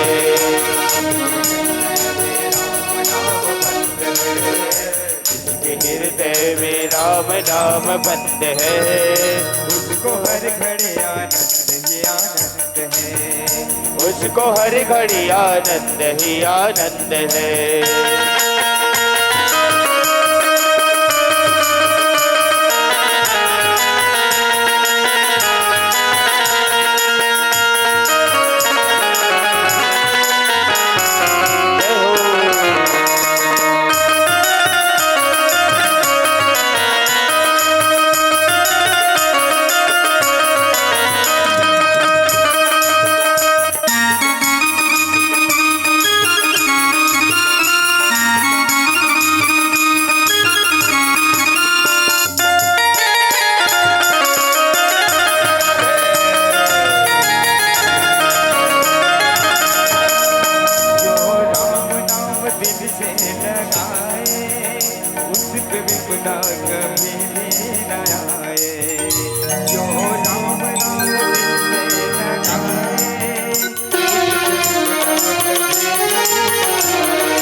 राम नाम बंद है। उसको हर घड़ी उसको हर घड़ी आनंद ही आनंद है। उसको हर घड़ी आनंद ही आनंद है। उसको हर घड़ी आनंद ही आनंद है। बोले माँ के हरि लाल की जय हो। माँ भैष्टवालम तमसो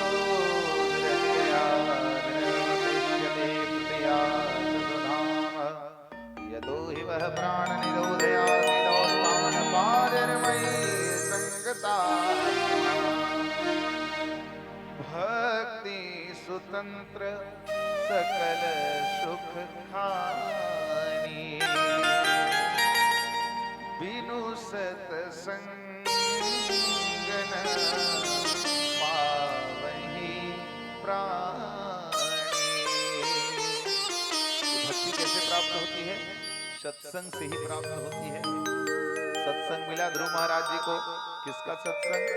नारद जी का ना। संतों का जब तक संग न मिलेगा, भगवान के भक्तों का जब तक संग नहीं मिलेगा, तब तक भक्ति जीवन में प्रवेश करने वाली नहीं है। नारद जी का सत्संग मिला तब तो ध्रुव महाराज जी आज कहाँ गए? भगवान के मार्ग पर गए। लेकिन नारद जी के पास भेजने वाले कौन है? उस मार्ग में पहले भेजने वाले कौन है? सबसे पहली गुरु कौन बनी? माता ही गुरु सबसे पहली, जो प्रेम का पाठ पढ़ाती है, हर हाल में रक्षा करती है, बेटे को धीर बंधाती है। माही गंगा माही यमुना, माही तीरथ त्रिवेणी है माँ का दर्जा बहुत बड़ा, माता ही स्वर्ग से है, कर्जा ममता का जो चुका सके, वो बड़े बड़े बलवान नहीं, माँ जैसी ममता की छाया दे सकता वो भगवान नहीं। सबसे पहले तो सुनीति माँ ही गुरु बनी है। गुरु बनकर के उन्होंने भेजा भक्ति के मार्ग पर। धन्य है वो सुनीति माता जिन्होंने अपने पुत्र को भगवान का भक्त बनाना चाहा, भगवान भोलेनाथ कहते हैं ना, मानस में माँ जगदम्बा भवानी से कह रहे हैं, सो कुल धन्य उमा सुनो, जगत पूज्य सुपुनीत श्री रघुवीर परायण, जेहि नर उमा, हे जगदम्बा, हे पार्वती, सुनो, वह कुल धन्य है जहां भगवान के ऐसे भक्त जन्म ले लेते हैं।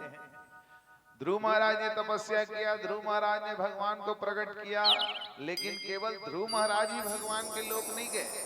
ध्रुव महाराज के साथ साथ वो सुनीति माता भी भगवान के लोक हो गई। अर्थात ऐसा भक्त जो कुल में जन्म ले लेता है, भगवान की भक्ति से जो जुड़ जाता है, वो केवल अपना उद्धार नहीं करता, वो अपने साथ साथ अपने पूरे कुल का उद्धार कर देता है। ये सुंदर संदेश हमको मिलता है। आज के जहां माता पिता अपने पुत्र को, अपने संतान को क्या बनाना चाहते हैं, कोई कहा थे बेटा मास्टर बन जा, नहीं कहा थे कोई है डॉक्टर बन जा, कोई कह रहा है बैरिस्टर बन जा, कोई कह रहा है कलेक्टर बन जा, कोई कह रहा है विधायक बन जा, कोई कह रहा है मंत्री बन जा। अरे मंत्री नहीं कंत्री बन जा, कम से कम कमा हम तेलत बचाबे, ऐसे कहा था आज के दाई दादा। लेकिन धन्य है सुनीति माता जो कह रही है कि तू भगवान का क्या बन जा, भक्त बन जा। वो भक्त बने तो केवल स्वयं को नहीं तारे, पूरे कुल को तार दिए। ऐसे ध्रुव महाराज जिनके वंश में आगे राजा अंग का चरित्र श्रवण कराया, ध्रुव जी के वंश का वर्णन किया है। ध्रुव के वंश में एक राजा अंग हुए जो महान प्रतापी थे, धर्मज्ञ राजा थे। उनका पुत्र हुआ बेन। अंग राजा के जाने के बाद बेन का जब राज्य आया तो बेन बड़ा पापी निकला। साधु महात्माओं का अपमान करना, सबको त्रास देना, सबको कष्ट देना, ये उसका कार्य था। एक बार साधु महात्मा का आगमन हुआ, उनके सामने में ही उनका अपमान कर दिया। साधु महात्माओं ने श्राप दे दिया, अरे बेन, ध्रुव जैसे महान राजा के वंश में होकर के तू इतना पापी होते जा रहा है, जा हम तुम्हें श्राप देते हैं, तू मर जा। जैसे ही मर जा कहा, उसी समय उसके प्राण पखेड़ू उड़ गए। बेन अत्यंत दुराचारी था। अब सबको चिंता हो गई, ये वंश तो यही समाप्त हो जाएगा, वंश आगे कैसे बढ़ेगा। तब कहे कि बेन के शरीर को मथो। महात्माओं ने कहा बेन के शरीर को तेल में डाल करके मथो, वहां से संतान उत्पत्ति होगी। मथा गया और मथने से उसके जंघा से निषिद्ध पैदा हुआ। निषिद्ध जिसको आज निषाद जाति के नाम से जाना जाता है, वहीं से प्रकट हुए। दोनों भुजाओं से एक युगल जोड़ी का प्राकट्य हुआ। एक पुरुष निकले और एक स्त्री का प्रादुर्भाव। वो पुरुष कौन है? वही पुरुष महाराज पृथु हुए, जो स्वयं भगवान नारायण के ही अवतार माने जाते हैं। और जो स्त्री हुई वो अर्ची हुई, अर्ची देवी, जिनको लक्ष्मी माता का स्वरूप माना जाता है। दोनों का विवाह हुआ। पृथु महाराज के लीलाओं का वर्णन किया है। पृथु महाराज भी भगवान नारायण के ही अवतार माने जाते हैं। प्रेम से बोलो पृथु महाराज की जय हो। पृथु महाराज ने पृथ्वी माता से विनय निवेदन किया। राक्षसों से हताहत होकर के पृथ्वी माँ ने अपनी सारी संपदा अपने गर्भ में छुपा दिया था। पृथु महाराज धनुष बाण लेकर के खड़े हो गए, आज तुम्हारा वध कर दूंगा यदि तुमने सारी संपदा को वापस नहीं लौटाया। पृथ्वी माता खड़ी हो गई और गौ का रूप धारण करके प्रार्थना करती है, नमः परस्मै पुरुषाय माया विनन्यास्तननातनवे गुणात्मने नमः स्वरूपानुभवेन निर्धो द्रव्यक्रियाकारकवे ब्रह्मोर्मये। हे हे भगवान, आप तो साक्षात परमेश्वर हैं, परम पुरुष हैं, और अपनी माया से अनेक शरीर धारण करके गुणमय जान पड़ते हैं। मैंने राक्षसों के भय से ये सारी संपदा अंदर छुपा दिया था। प्रभु, आप मेरा दोहन कर लीजिए, और दोहन करके फिर आप सारी संपदा को निकाल लीजिए। पृथु महाराज ने मनु महाराज को बछड़ा बनाया, और बछड़ा बना करके पृथ्वी जो गौ के स्वरूप में खड़ी हुई है, सारी औषधियों को प्राप्त किया। वहां मनु महाराज को पहले बछड़ा बना करके सारी औषधि प्राप्त करी। फिर देवताओं ने इंद्र को बछड़ा बनाया, और इंद्र के द्वारा सोना और सुधा, जो स्वर्ण है, और सुधा अमृत को पृथ्वी माता से प्राप्त किया। दानवों ने प्रहलाद को बनाया बछड़ा, और प्रहलाद को बछड़ा बना करके उन्होंने सुरा और मदिरा को प्राप्त किया। राक्षसों ने, अप्सराओं ने विश्वावसु को बछड़ा बना करके पृथ्वी माता जो गौ माता का स्वरूप धारण किए, दोहन किए, तो वहां से मधुर भाषा और रूप की प्राप्ति अप्सराओं को हुई। और योगियों ने भगवान कपिल को बछड़ा बनाया है। कपिल नारायण भगवान बछड़ा बन करके अष्ट सिद्धियों को प्रदान किए। इस प्रकार पृथु महाराज ने पृथ्वी माता के गौ स्वरूप के द्वारा सारी संपत्तियों को फिर प्रदान कर दिया। आगे श्री सूत जी महाराज सौनकादिक ऋषि गणों के मध्य एक पावनी कथा कहते हैं, ऋषभ देव जी की कथा। ऋषभ देव, जिनको जैन धर्म का प्रवर्तक माना जाता है, सबसे पहले गुरु माने जाते हैं, वो ऋषभ देव महाराज। ये संपूर्ण जिस खंड में, भूखंड में हम लोग रहते हैं, आज तो इसका नाम भारत है, पूर्व में प्राचीन काल में इसका नाम अजनाभ था। यहाँ के राजा थे ऋषभ देव जी। ऋषभ देव जी महाराज ने अपने पुत्रों को बड़ा सुंदर जीवन के व्यवहारिक सूत्र से भरा संदेश दिया, और सबको सुंदर संदेश दे करके भगवान की भक्ति से जोड़ा। उनके ही पुत्र हुए भरत मुनि। भरत, राजा भरत हुए, चक्रवर्ती सम्राट है राजा भरत, ऋषभ देव जी के पुत्र। उन्होंने एक छत्र राज्य स्थापित किया, धर्म की स्थापना उन्होंने करी, और धर्म की स्थापना करके अंत में अपने पुत्रों को, उनके 5 पुत्र हुए।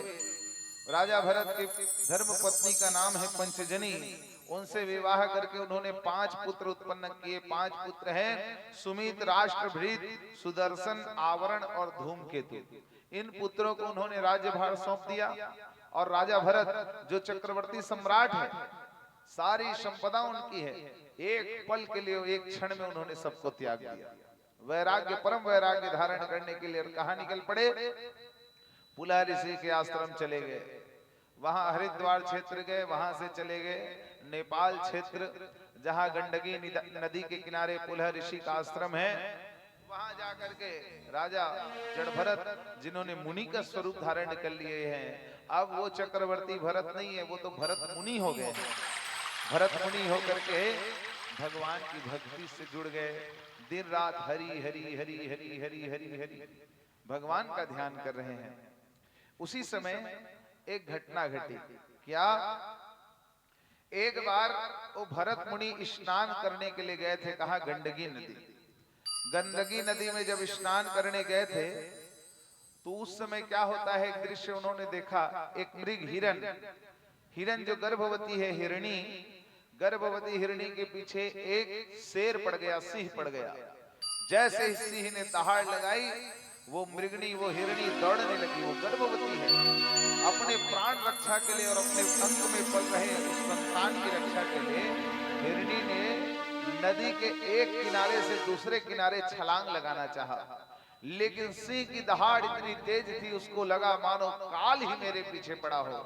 इतनी भयभीत हो गई वो हिरणी। उसके अंग में पल रहा, उसके गर्भ में पल रहा वह शिशु उसी समय उसी जल में गिर गया। गर्भ से गिर जाता है वो हिरणी का बच्चा, और बहते बहते आ जाता है कहां? जहां वो भरत मुनि स्नान कर रहे थे। भरत मुनि स्नान कर रहे थे, उन्हीं के हाथों में आकर के वो मृग का बच्चा आकर के, हिरणी का बच्चा आकर के पड़ गया। उसको देख करके भरत मुनि को अत्यंत दया आई, और उन्होंने देखा भरत मुनि ने, उसकी माता ने उसको जन्म तो दिया, लेकिन जन्म देने के पश्चात वो स्वयं मर गई, और मर करके वो जल में बह रही है। उसके मृत शरीर को बहते हुए देखा। भरत मुनि समझ गए कि अब इसका रक्षा करने वाला कोई नहीं है, इसका पालन पोषण करने वाला कोई नहीं है, इसलिए इसको यदि जीवित रखना है तो मुझे ही इस पर ध्यान देना पड़ेगा, मुझे इसका ध्यान देना पड़ेगा। ये सोच करके भरत मुनि ने क्या किया, उस मृग को, इस हरिण को साथ में लेकर के आ गया और साथ में लेकर के आ गए। अब दिन रात जहां उनका ध्यान भगवान श्री हरि में था, अब वो ध्यान कहां चला गया, हरिण में चला गया।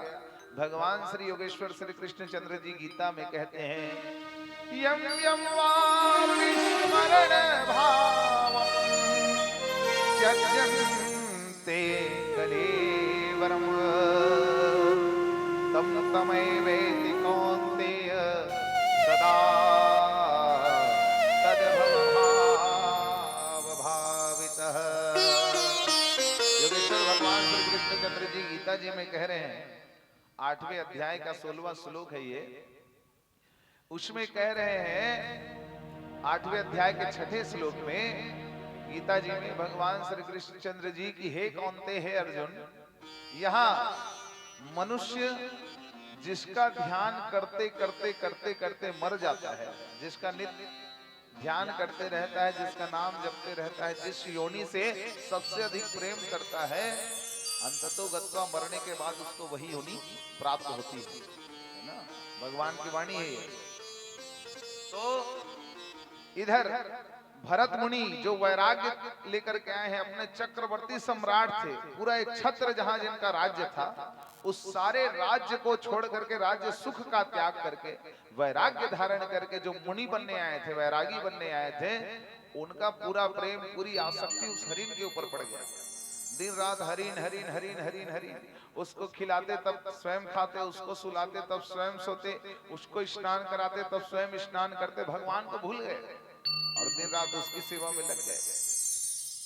तो जैसा कि गीता का सूत्र भगवान ने बताया, मर गए भरत मुनि और मरने के बाद कौन सी योनि मिली, उसी हरिणा की योनि उनको भी प्राप्त हो गई।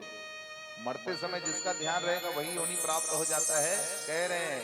इसलिए हम जीवों के लिए भी इस कथा के माध्यम से संदेश है, अत्यधिक आसक्त हम किसी भी जीव के प्रति ना रहें।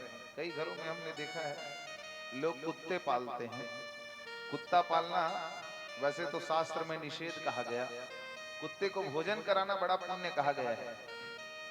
ये भूत यज्ञ के अंतर्गत आता है। नित्य किन किन प्राणियों को हमको भोजन कराना चाहिए, गौ माता को कराना चाहिए। इधर रसोई की पहली रोटी गाय की होती है और अंतिम रोटी कुत्ते की होती है, कहा गया है।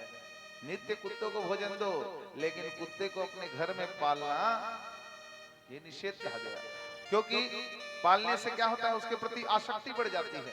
हमने कई घरों में देखा ऐसे मातम मनाया जाता है जब, क्योंकि उनकी आयु तो कम रहती है, हमारी जितनी लंबी आयु नहीं है, कि उनके जाने के बाद फिर क्या होता है, उसके प्रति जीव अत्यंत आसक्त रहता है, फिर दुखी होता है और उसकी याद में तड़पता रहता है। इसलिए उस दुख से जीव बचा रहे और उसके प्रति अत्यधिक आसक्त ना हो, इसलिए शास्त्र ने निषेध किया। यद्यपि उनको भोजन कराना बड़ा पुण्य का कार्य कहा गया है।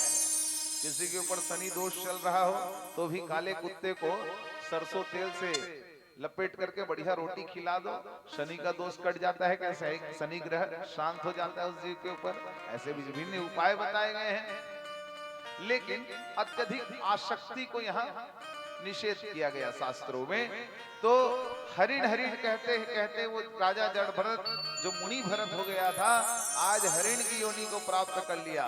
लेकिन हरिण की योनि प्राप्त करने के बाद भी भगवान की भक्ति के कारण, कृपा के कारण पूर्व जन्म की जो स्मृतियां थी वो भूली नहीं है। इस जन्म में भी वो भगवान का भक्त ही है। वो हरिण की योनि प्राप्त करके भी इस जन्म में भी क्या करते हैं, एकादशी का व्रत रखते हैं। वो हरिणा बताइए, वो हरिणा एकादशी का व्रत रखता था। जिस दिन एकादशी रहता कुछ ग्रहण नहीं करता। अभी एकादशी आ रही है ना, पंचांग के अनुसार तो परसों उदया तिथि के आधार पर दिया है, कई लोग कल भी मान रहे हैं एकादशी। लेकिन यदि हम उदया तिथि के आधार पर देखें तो 7 जून को निर्जला एकादशी है, ज्येष्ठ मास की एकादशी।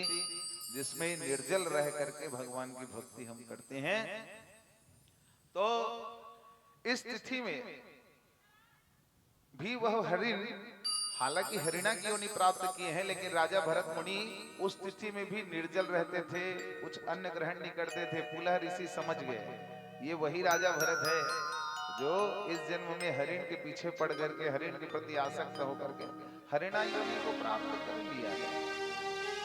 भरत मुनि इस उम्र में भी, इस योनि में भी सारे सुख दुख को भोग करके फिर अपने शरीर को त्याग देते हैं। इस बार प्रार्थना किए, प्रभु अब जन्म लूंगा चाहे कोई भी योनि मिले, लेकिन अब तो केवल आपको प्राप्त करके रहूंगा, अब आपके सिवाय किसी का ध्यान नहीं करूंगा।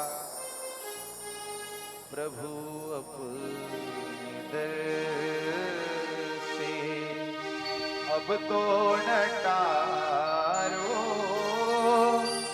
गिरा जा रहा हूँ, उठा लो उठा लो प्रभु अपने दर से। प्रभु इस जन्म में नीच योनि में जन्म दे दिया, भोग योनि में जन्म दे दिया, लेकिन अब मुझे मेरा उद्धार कर दो। भरत भगवान से प्रार्थना कर रहा है। खाली न जाता कोई दर से तुम्हारे,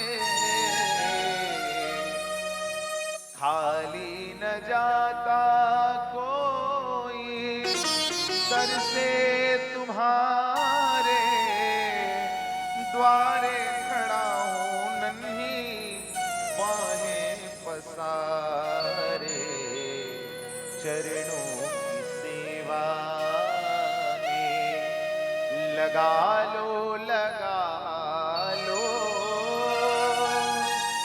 गिरा जा रहा हूँ, उठा लो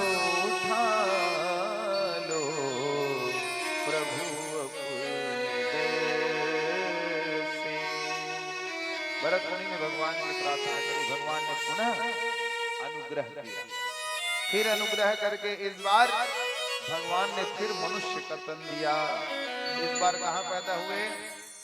अंगिरा गोत्र के ब्राह्मण के यहाँ, ब्राह्मण परम पवित्र कुल में उनका जन्म हुआ।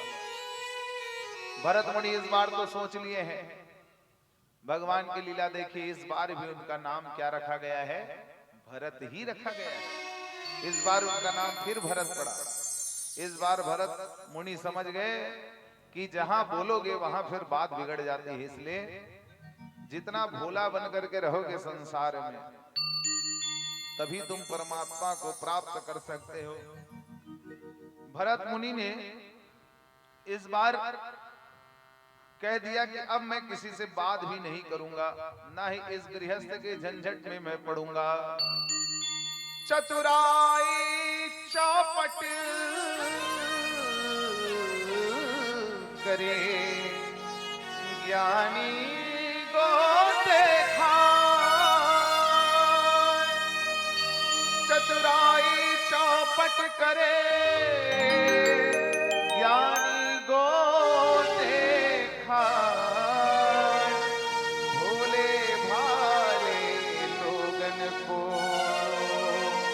नारायण मिल जाए। तो जितना भोला रहेगा उसको भगवान शीघ्र मिलते हैं। और इस संसार में आकर के आप जितना चतुर बनोगे, जितना अपने बुद्धि का प्रयोग करते रहोगे, भगवान उससे दूर हो जाते हैं। भगवान सोचते हैं ते खुदे अपन बुद्धि में जिए काबिल हो गया तो मैं काबड़ तोड़ कर रहा हूँ। इसलिए जो जितना सरल रहेगा, सरलता ही जीव को भगवान की प्राप्ति करा देता है। एक सुंदर घटना याद आती है। एक भक्त थे, बड़े सरल थे, दिन रात भगवान की भक्ति किया करते, लेकिन कुछ काम धाम किया नहीं करते। घर वालों को बड़ा देख करके बड़ा गुस्सा आता, और खाते बहुत थे, अप्पड़ खाए हो। घर वाले मन दिन रात ताना मारे कथे भैया अब ते निकले घर लेके, कुछ करना धरना नहीं है, बस खा पियत बैठे रहते, निकल ही और निकल के सही में निकली।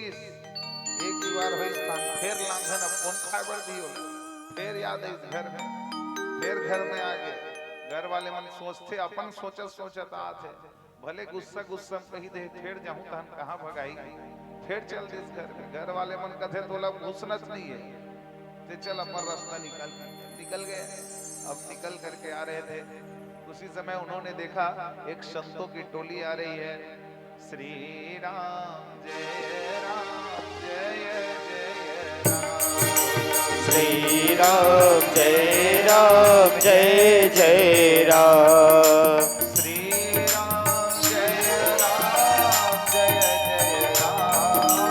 श्री राम जय राम जय जय राम।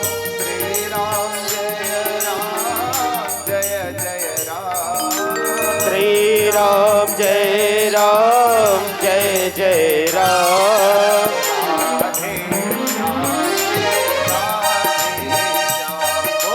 राधे श्याम जय राधे श्याम।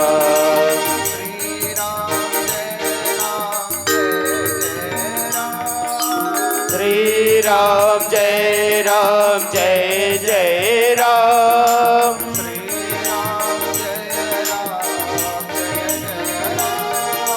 श्री राम जय राम जय जय राम। श्री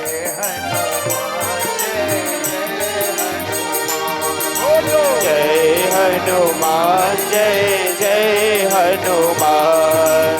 असरण शरण दया के धाम। असरण शरण दया के धाम। असरण शरण दया के धाम। असरण शरण दया के धाम। अपना दास बना लो राम। अपना दास बना लो राम। अपना दास बना लो राम। मुझको तो अपना लो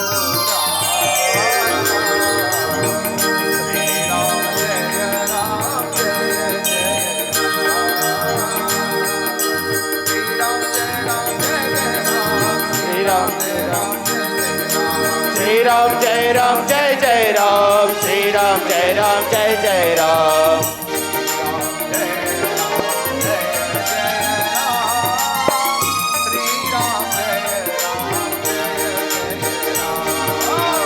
श्री राम जय राम जय जय राम।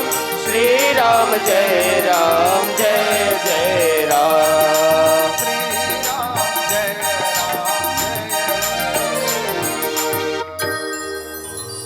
संत जना रहे भगवान का नाम गाते हुए उनको देखा वो सरल सा व्यक्ति देख करके कहने लगा भैया आप लोग कहाँ जा रहे हो रहते कहाँ हो। उन्होंने कहा हम रहते हैं आश्रम में अपने गुरुदेव के पास। तो भैया क्या मुझे भी स्थान मिल सकता है क्या वहां। हाँ बिल्कुल मिल सकता है क्यों नहीं रह सकते वो तो भगवान का भक्तों का ही आश्रम है वहां भक्तगण ही रहते हैं। करना क्या रहता है अरे कुछ नहीं करना रहता बस बैठना है खाना है पीना है और भगवान की भक्ति करनी है। वो भक्त कहने लगा ठीक है इससे अच्छा काम क्या होगा जहां बैठ करके बस भोजन करना है क्योंकि वो भोजन के पीछे ही भगा था भोजन के पीछे ही निकाला गया था उसको ले गए संतगण गुरुदेव के आश्रम में गया नित्य डट सबके चार जन के बराबर अकेला खाट लगा मनमाड़े खात पड़े हैं। एक दिन आया एकादशी की तिथि आई वो गया भोजनालय के तरफ। कहा भोजनालय में तो पूरा सूखा पड़ा है कुछ नहीं बना है। जा करके संतों से पूछता है भैया आज भोजन कैसे नहीं बना। अरे आज एकादशी है तुमको नहीं पता एकादशी के दिन भोजन नहीं बनता अन्न में पाप का प्रवेश रहता है अन्न को छूना मना है इसलिए कुछ नहीं बनता आज के दिन व्रत रखना पड़ता है उपवास रखना पड़ता है। वो कहने लगा तब तो फिर गए कि भगवान कर जाते भगवान प्रार्थना करते हे प्रभु कुछ तो उपाय करो कुछ तो जुगाड़ करो मैं खाए बिना नहीं रह सकोगे। वो कथे अपन गुरुदेव कर जाए आश्रम के जो गुरुदेव थे उनकी शरण में गया और गुरुदेव के शरण में गिर करके कहने लगा गुरुदेव बहुत भूख लगी है। गुरुदेव समझाने लगे भूख लगी अरे आज एकादशी आज किसी को कुछ नहीं खाना है आज तो नहीं बनेगा कुछ तो क्या खाओगे तो हमारे लिए कुछ बनवा दो कुछ व्यवस्था करवा दो। कहे कैसी बात करते हो अन्न को छूना मना है, पाप है, बनाना तो दूर की बात है, यहाँ नहीं बन सकता तुम्हारे लिए। तो कहने लगा गुरुदेव यदि ऐसा रहा तो द्वादशी तो हम देख नहीं पाएंगे। काबर एकादशी में जैसी आराम हो जो गोविंदाय नमः, काली तक नहीं देख सको। गुरुदेव भी धर्म संकट में पड़ गए, कहे ये तो बहुत गड़बड़ है, प्राण रक्षा करना जरूरी है। ठीक है, आश्रम से कहा सेवादारों से इसके लिए भोजन का प्रबंध करो, भोजन के वस्तु जो भी है इसको दे दो और जाओ। उसको दे दिया। तुम दूर जाना, आश्रम से दूर जा करके नदी के किनारे बैठ करके बना लेना भोजन और वहीं पाना, लेकिन पहले भगवान को भोग लगाना, तब जा करके तुम स्वयं खाना। वो मान गया गुरुदेव की बात, चला गया और जा करके सुंदर उसने भोजन तैयार किया अपने लिए। अब गुरुदेव की बात याद आ गई। गुरुदेव ने कहा है जब तक भगवान को भोग नहीं लगाओगे मत ग्रहण करना। वो बड़े भाव से, बड़ा ही सरल था, बड़े भाव से भगवान को बुलाने लगा। राजा राम आइए, प्रभु राम आइए, मेरे भोजन का राजा राम आइए, प्रभु राम आइए, मेरे भोजन का भोग लगाइए।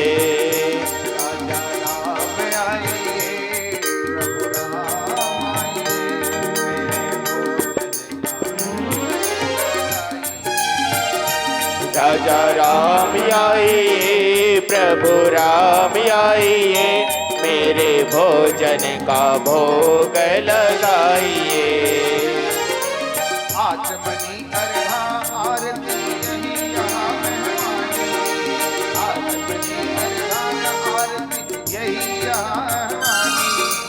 रूखी रोटी पाओ प्रेम से पियो नदी का पानी, रूखी रोटी पाओ प्रेम से पियो नदी का पानी। राजा प्रभु राम आइए, मेरे भोजन राजा राम आइए, प्रभु राम आइए, मेरे भोजन का भोग लगाइए। बुलाने लगा, आंख खोल करके देखता है भगवान तो नहीं आए हैं। वो भक्त कहने लगा यहाँ आचमनी अर्घा आरती ये सब नहीं है, यहाँ तो रूखी रोटी बना है, खाना है तो आ जाओ। और यदि तुम ये सोच रहे होगे भगवान कि वहां तो तुमको 56 भोग लगता है आश्रम में, मंदिर में, यदि उस 56 भोग के चक्कर में होगे तो भूल जाओ उसको भूल जाओ, क्योंकि उसके चक्कर में हम थे अभी तक भूखे बैठे, तब तो यहाँ आकर के भोजन पका रहे हैं। भूल करोगे यदि तज दोगे, यदि भूल से यदि तुम्हारे मन में ऐसी इच्छा है कि वहां मैं मंदिर में जाकर के, आश्रम में जाकर के 56 भोग ग्रहण करूंगा, तो इस बात को भूल जाओ, वहां तो नहीं बना है। भूल करोगे यदि तज दोगे, भोजन रूखे सूखे, एकादशी आज मंदिर में बैठे रहोगे भूखे। आज एकादशी है, वहां तुम्हारे लिए कुछ नहीं बना है। यदि ये रूखी सूखी रोटी खाने के लिए भी नहीं आए तो फिर जाओ, भूखे ही रहना पड़ेगा। इसलिए राजा राम आइए, प्रभु राम आइए, मेरे भोजन का भोग लगाइए। मन से बुलाने लगे, भगवान हंसने लगे। कैसा सरल भक्त है, सच में भगवान प्रकट हो गए। आंखें बंद किया हुआ है, जैसे ही आंखें खोली भगवान श्री राघवेंद्र सरकार मां जानकी के साथ प्रकट है। देख करके चरणों में गिर गया प्रभु, लेकिन चरणों में गिरा कम, वो टेंशन ज्यादा बढ़ गया। काबर ले देख दुए जन बर बनाए रहा है, गुरुदेव के रहा भगवान बरो अपन पर, यह 3 हो गए। भगवान अकेले नहीं आए, 2 लोगों को लेकर के आ गए हैं। वो देख करके चिंतित हो गया, कहने लगा ठीक है, ये कौन है? अरे ये हमारी धर्मपत्नी है। भगवान कह रहे हैं हमारी धर्मपत्नी है, तो इनको भी आप साथ में लेकर के ही आते हो। हाँ, बिना पत्नी के हम कहाँ जाएंगे, हम अकेले थोड़ी खाने चले जाएंगे, ये हमारे साथ चलती। भगवान बड़े कौतुकी। भगवान को कहने लगे ठीक है भैया, अब जब तक बना होते लल्ले हो, पहले तू मन पालो, जब तक बात जेतल में पहुंची। भगवान ने अपना भोग ग्रहण किया। भगवान और मां जानकी हंस रहे हैं, प्रसन्न है। एक रोटी बची, इससे लो खा के इस बेचारा फिर आया एकादशी, फिर गुरुदेव कथे। गुरुदेव पहले ही समझ गए, लाओ लाओ लाओ इसके लिए सामान निकालो, इसको जाना है, भोजन पकाएगा, उधर खाएगा। तो गुरुदेव से आग्रह करने लगा, गुरुदेव सामान थोड़ा कम पड़ गया था, पिछली बार था सामान थोड़ा कम पड़ गया था। आपने कहा था भगवान अकेले आते हैं, भगवान 2 आए थे, अपनी धर्म पत्नी को भी लेकर के आए थे, इसलिए थोड़ा सा सामान बढ़वा दीजिए। चली गया, सामान लेकर के फिर बनाता है। इस बार भोजन बनाया 3 लोगों के लिए, फिर बुलाने लगा भगवान को, राजा राम आइए, प्रभु राम आइए, मेरे भोजन का भोग लगाइए। राजा राम आइए, प्रभु राम आइए, मेरे भोजन का भोग लगाइए। सीता साथ लाइए, धनुष हाथ लाइए, मेरे भोजन का भोग लगाइए। सीता साथ लाइए, धनुष हाथ लाइए, मेरे भोजन का भोग लगाइए। सीता माता के साथ बुलाने लगे। इस बार भगवान फिर प्रकट हुए, लेकिन इस बार तो भगवान ने हद ही कर दी। अब 2 को बुलाए थे, भगवान आ गए।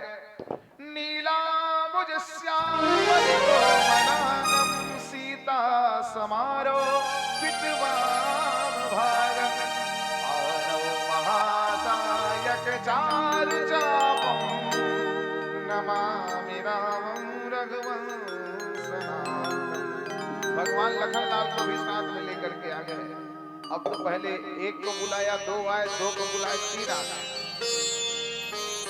भक्त की टेंशन हो पड़ गई भैया, एक तो इसने भूखा रहा बेचारा, बिना खाए तो रह नहीं पाता था।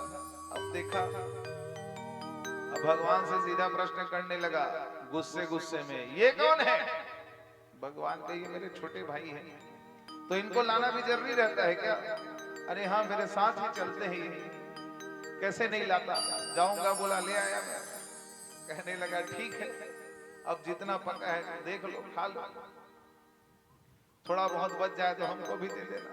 भगवान से कहने लगा। भगवान बहुत हंस रहे हैं और लखनलाल गुस्सा कर रहे हैं।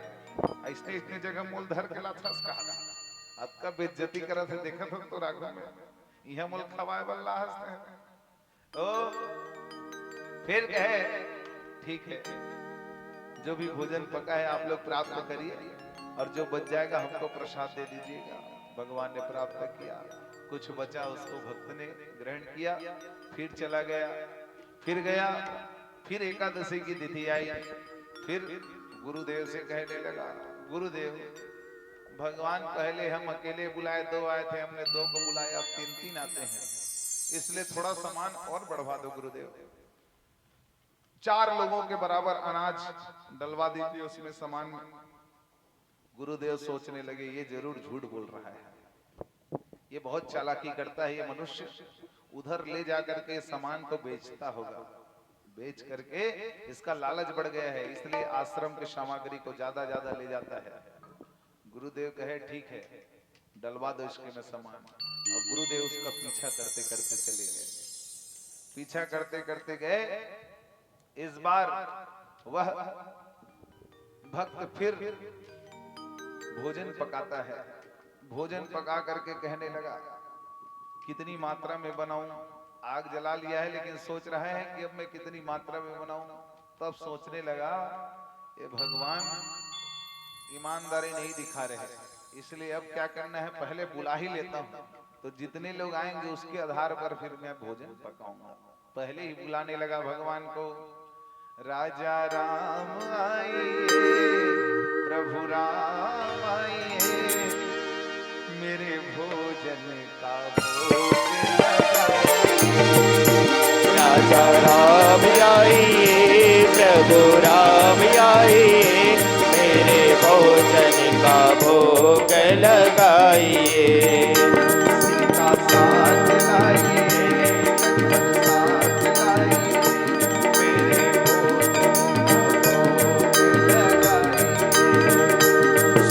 साथ लाइए, लक्ष्मण साथ लाइए, मेरे भोजन का भोग लगाइए। पूजन करोगे यदि तज दोगे भोजन रूखे सूखे। पूजन करोगे यदि तज दोगे भोजन रूखे सूखे। एकादशियाँ बैठे रहोगे भूखे। एकादशियाँ मंदिर में बैठे रहोगे भूखे। राम आए मेरे भोजन का भोग लगाइए। राजा राम आइए, प्रभु राम आइए, मेरे भोजन का भोग लगाइए। भगवान इस बार क्या किए, पूरा राम दरबार आकर के खड़े हो गया है। वही हनुमान जी महाराज भी उछल कूद कर रहे हैं। राम लक्ष्मण भरत शत्रुघ्न मां जानकी के साथ प्रकट हुए, सबको दंडवत प्रणाम किया। कहने लगे हम जानते थे आप ऐसा ही कुछ करने वाले हो, इसलिए हमने तो खाना बनाया ही नहीं, भोजन पकाया ही नहीं। अब आ गए हो तो खुद ही बनाओ, लेकिन हद है आपका भी। अभी तक तो आते थे तो मनुष्यों को ही लेकर के आते थे, इस बार बेंद्रल घलोक घर के आगे है। बेंद्रल घलोक घर के आगे तो हमर पर का बाछी, वो खुद चिंतित है, लेकिन कह दिया अब हम नहीं बनाने वाले भोजन। आप लोग आए हो, आप ही लोग बनाओ, और कुछ बच जाए तो हमको दे देना। गुरुदेव हमको क्या सोच रहे होंगे, हम इतना इतना सामान लेकर के आते हैं, आप हर बार संख्या बढ़ाते जा रहे हो। भगवान पर गुस्सा करते। भरत शत्रुघ्न लक्ष्मण और हनुमान जी घलो देखे, ओखर मुहुल देखे, भगवान के मुहुल देखे। ऐसे ऐसे भक्त है तो भगवान और हमर मन के बेइज्जती कराए वल्लाह सिंह हम अल्लाह। भगवान मुस्कुरा रहे हैं, कहने लगे अब करो चौका तुम। लक्ष्मी माँ जानकी स्वयं चूल्हा जलाने लगी, और भैया लक्ष्मण भरत शत्रुघ्न क्या कर रहे हैं, सब्जी काटने में लगे हैं। इसको देख करके गुरुदेव दूर से देख रहे हैं छिप करके। गुरुदेव पीछे पीछे आए थे, लेकिन गुरुदेव ये देखते हैं उनको और कोई नहीं दिखाई दे रहा, उनको बस अपना शिष्य दिखाई दे रहा है, भगवान नहीं दिखाई दे रहे उनको। गुरुदेव देख करके कहने लगे ये मूर्ख करता क्या है, खाली बैठा है यहाँ पर, सामान को रख दिया है और कुछ करता क्यों नहीं, बनाता क्यों नहीं, भोजन पकाता क्यों नहीं है ये। इसको देख ही रहा था, तभी भगवान क्या किए, जल्दी जल्दी भोजन किए, उसको भी दिए, भगवान चले गए। गुरुदेव आ गए, वहीं पर आ गए और आकर के चिल्लाने लगे, बताओ क्या करते हो तुम इन सामग्रियों का, सामान का। वो भक्त गुरुदेव के चरण में गिर गया, रोने लगा। प्रभु हे गुरुदेव, आप ही ने तो कहा था कि मैं भगवान को जब तक भोग न लगाऊं तब तक ग्रहण न करूं। भगवान को मैंने भोग लगाया, देखो ना गुरुदेव, आपने कहा था उनको भोग लगाने। पहले बार आए तो अपनी धर्म पत्नी को लेकर आ गए, दूसरी बार आए तो अपने भाई को लेकर के आ गए, इस बार तो हद कर दिए, भाइयों को तो लेकर के आए ही, एक वानर को भी लेकर के आ गए। गुरुदेव ने कहा बहाना करते हो, झूठ बोलते हो, गुरु से महान पाप लगेगा, नरक में जाओगे। वो डर गया, भयभीत हो गया, सरल भक्त था, भयभीत हो गया, भयभीत होकर के चरणों में गिर करके क्षमा मांगने लगा। नहीं गुरुदेव, मैं सत्य कह रहा हूँ। फिर बुलाने लगा भगवान, भगवान आप ही आओ ना, बताओ ना गुरुदेव को कि आप कितने लोग आते हो, कितना भोजन करते हो। गुरुदेव मुझ पर चिल्ला रहे हैं। भगवान आगे प्रकट हो गए, भगवान को कहने लगे इनको बताओ कि मैंने गुरुदेव से झूठ नहीं कहा। तो गुरुदेव कहने लगे किससे बातें करते हो। भगवान दिखाई नहीं दे रहे हैं गुरुदेव को, लेकिन इसको दिखाई दे रहा है, ये देख रहा है भगवान को। भगवान मुस्कुरा रहे हैं। गुरुदेव कहने लगे मुझे तो कुछ दिखाई नहीं देता, तुम मुझे मूर्ख बना रहे हो। वो शिष्य रोने लगा, भगवान की शरण में गिर करके कहने लगा भगवान, गुरुदेव कह रहे हैं कि आप उन्हें दिखाई नहीं देते, मुझे क्यों दिख रहे हैं। भगवान ने कहा बेटा, मैं उनको दिखता हूं जो सरल होते हैं, तुम सरल हो पुत्र, इसलिए तुमको दिखाई दे रहा हूं, तुम्हारे गुरु को मैं दिखाई नहीं दे रहा, क्योंकि उनमें सरलता नहीं है। वो शिष्य रोते रोते गुरुदेव को कहने लगा, गुरुदेव भगवान कह रहे हैं कि वो आपको इसलिए नहीं दिखाई दे रहे क्योंकि आप चतुर हो, आप चालाक हो, आप में सरलता नहीं है। गुरुदेव रोने लग गए। चतुराई चौपट करे, ज्ञानी को देखा, भोले भाले लोगन को नारायण मिल जाए। गुरुदेव ने जब इस बात को सुना, आंखों से अश्रुधार बहने लग गया। वो रोने लग गया। गुरुदेव सत्य कहते हो बेटा। जब रोने लगे तो उस शिष्य ने भगवान से प्रार्थना किया, भगवान मेरे गुरुदेव को भी दिखाई दे दो ना। जब चरणों में गिर करके रोने लगा शिष्य भी, और गुरुदेव की आंखों में भी अश्रुधार है, भगवान ने दिव्य दृष्टि प्रदान की गुरुदेव को। उस गुरुदेव को भगवान का पूरा राम दरबार दर्शन देने लगा। देवगण फूलों की वर्षा कर जय जयकार करने लगे। प्रेम से बोलो श्यामर रामचंद्र भगवान की जय हो। वो गुरुदेव शरण में गिर गया, किसकी? भगवान के नहीं, अपने उस शिष्य के। शिष्य की शरण में गिर करके रोने लगे। बेटा तुम्हारे कारण आज मुझे प्रभु के दर्शन हो गए हैं। वो शिष्य कहने लगा रो करके, गुरुदेव आप ये क्या करते हो? आप ही की शरण में आया तब तो मुझे ये मिले, आपके कृपा के बिना मुझे ये कहां प्राप्त हो सकते थे, और आप ऐसा करते हो। नहीं बेटा, मैंने जीवन में सब प्राप्त कर लिया, ज्ञान प्राप्त कर लिया, लेकिन जो सच्ची भक्ति है, जो कहां से आती है? सरलता से। उसका संदेश तुमने मुझे दिया है, इसलिए मैं तुम्हारी शरण में हूं। वो शिष्य गुरुदेव को उठा करके गले से लगा करके रोने लगा। मैं शरण पड़ा तेरी, मैं शरण पड़ा तेरी, चरणों में जगा देना। गुरुदेव दया करके मुझको अपना लेना। गुरुदेव दया करके मुझको अपना लेना। मैं शरण पड़ा तेरी, चरणों में जगा देना। गुरुदेव दया करके मुझको अपना लेना। जय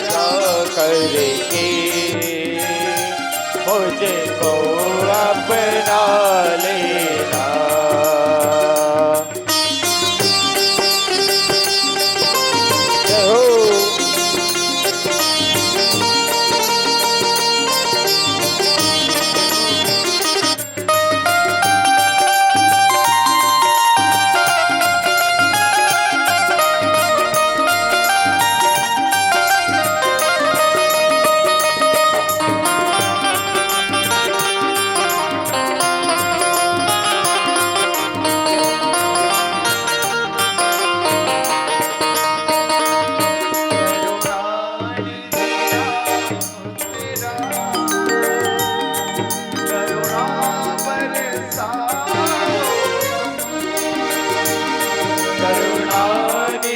नाम तेरा,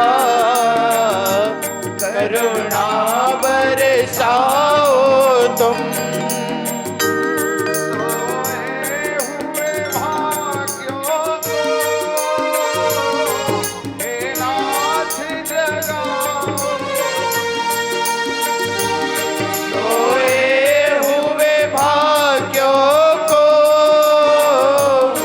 हे नाथ जगाओ तुम।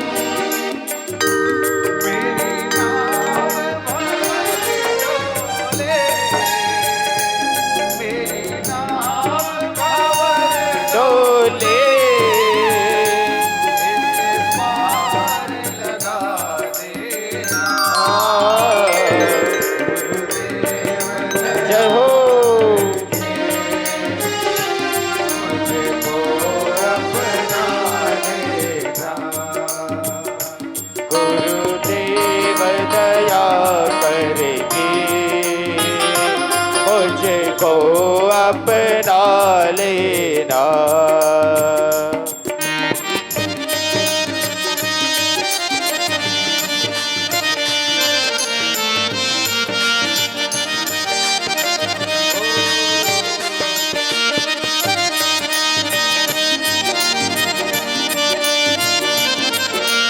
जय हो।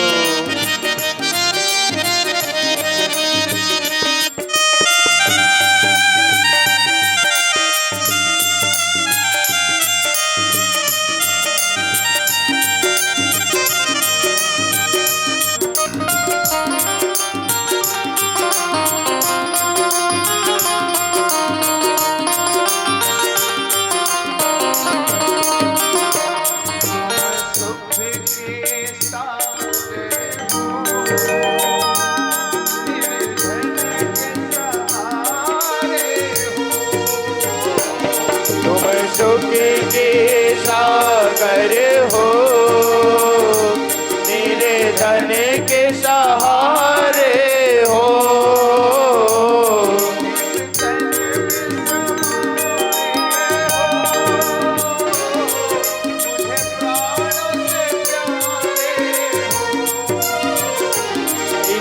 तन में समाए हो, मुझे प्राणों से प्यारे हो। इस तन में माला जपूं तेरी,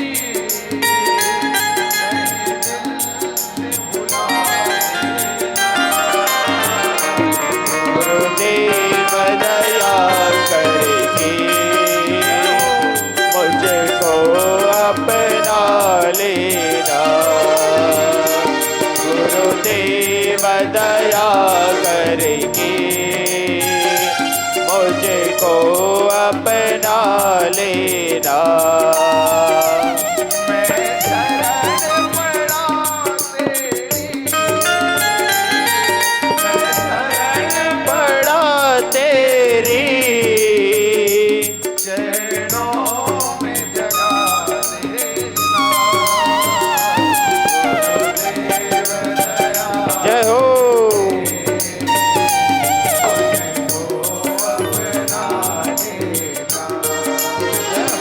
गुरुदेव दया करके मुझको अपना लेना।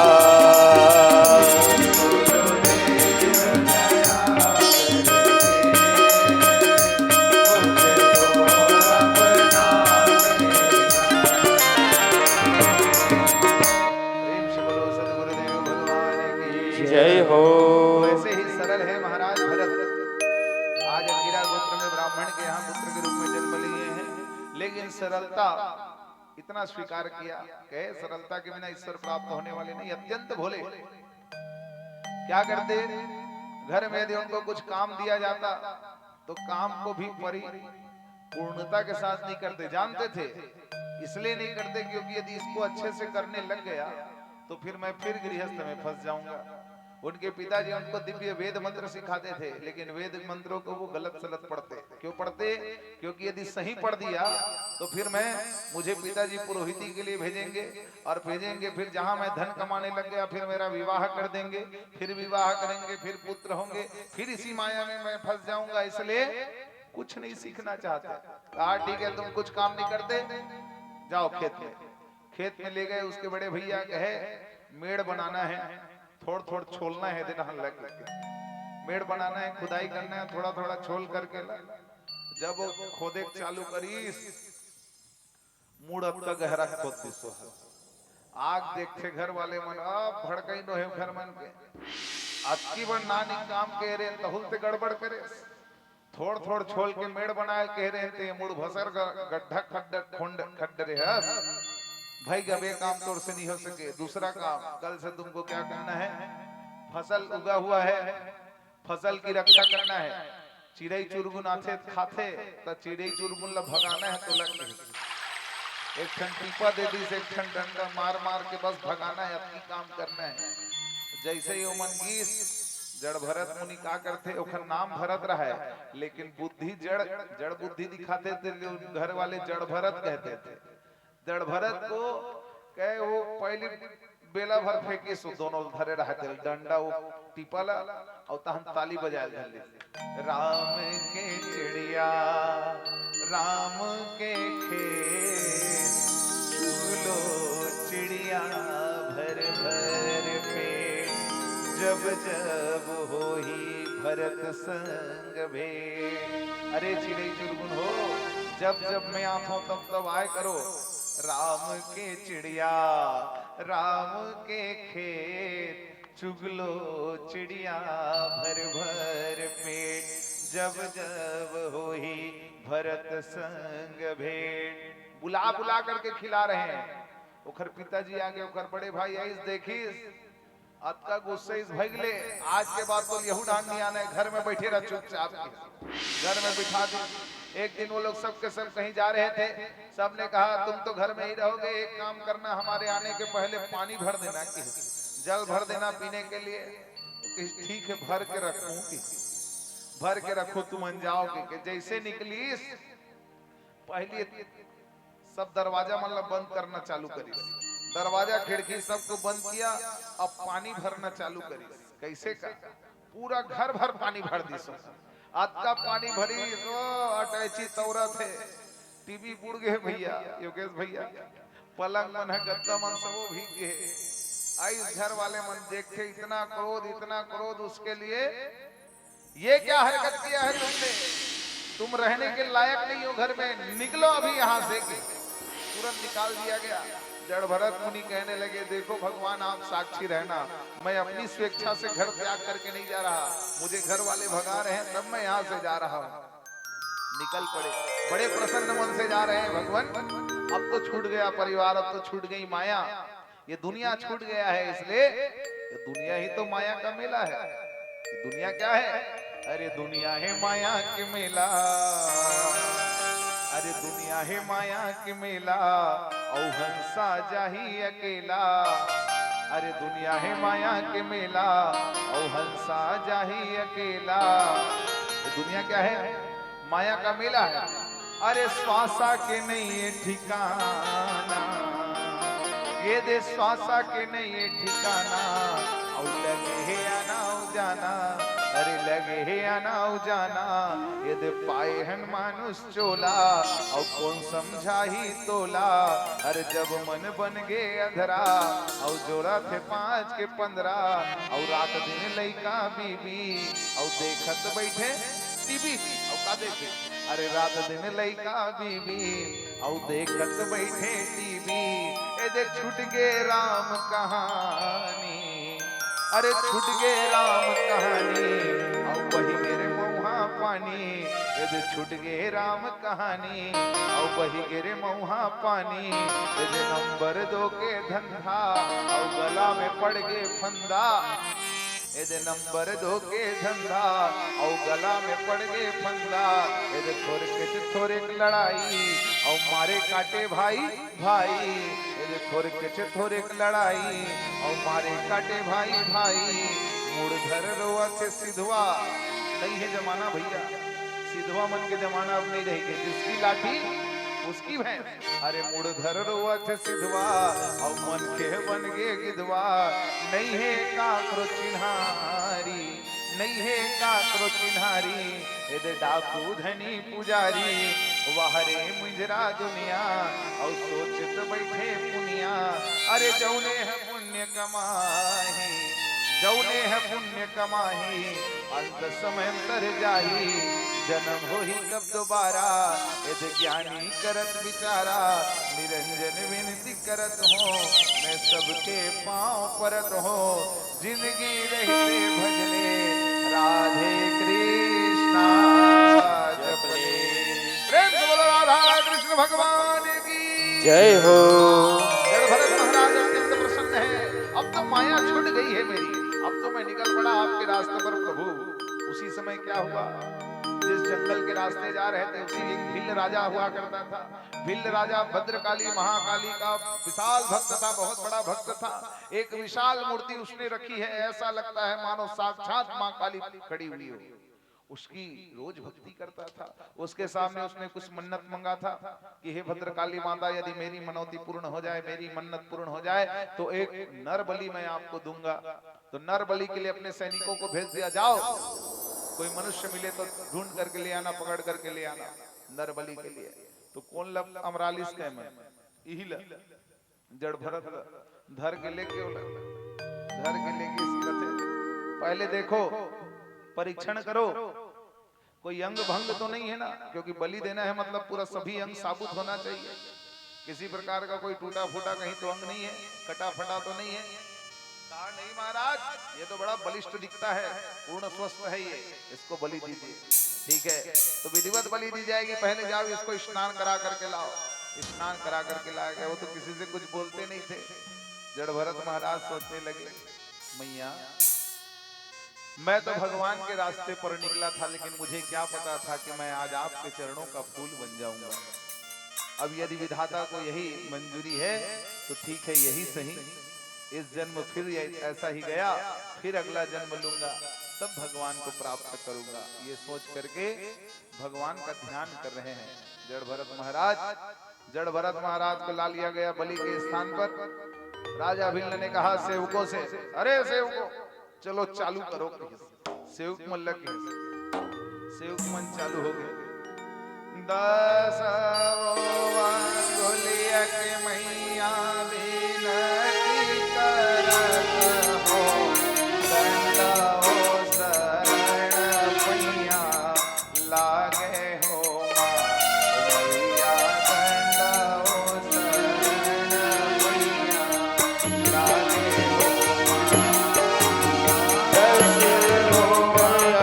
की मैया विनती करत हो, दंडा वो शरण पैया लागे हो माँ मैया, दंडा वो शरण पैया लागे हो माँ।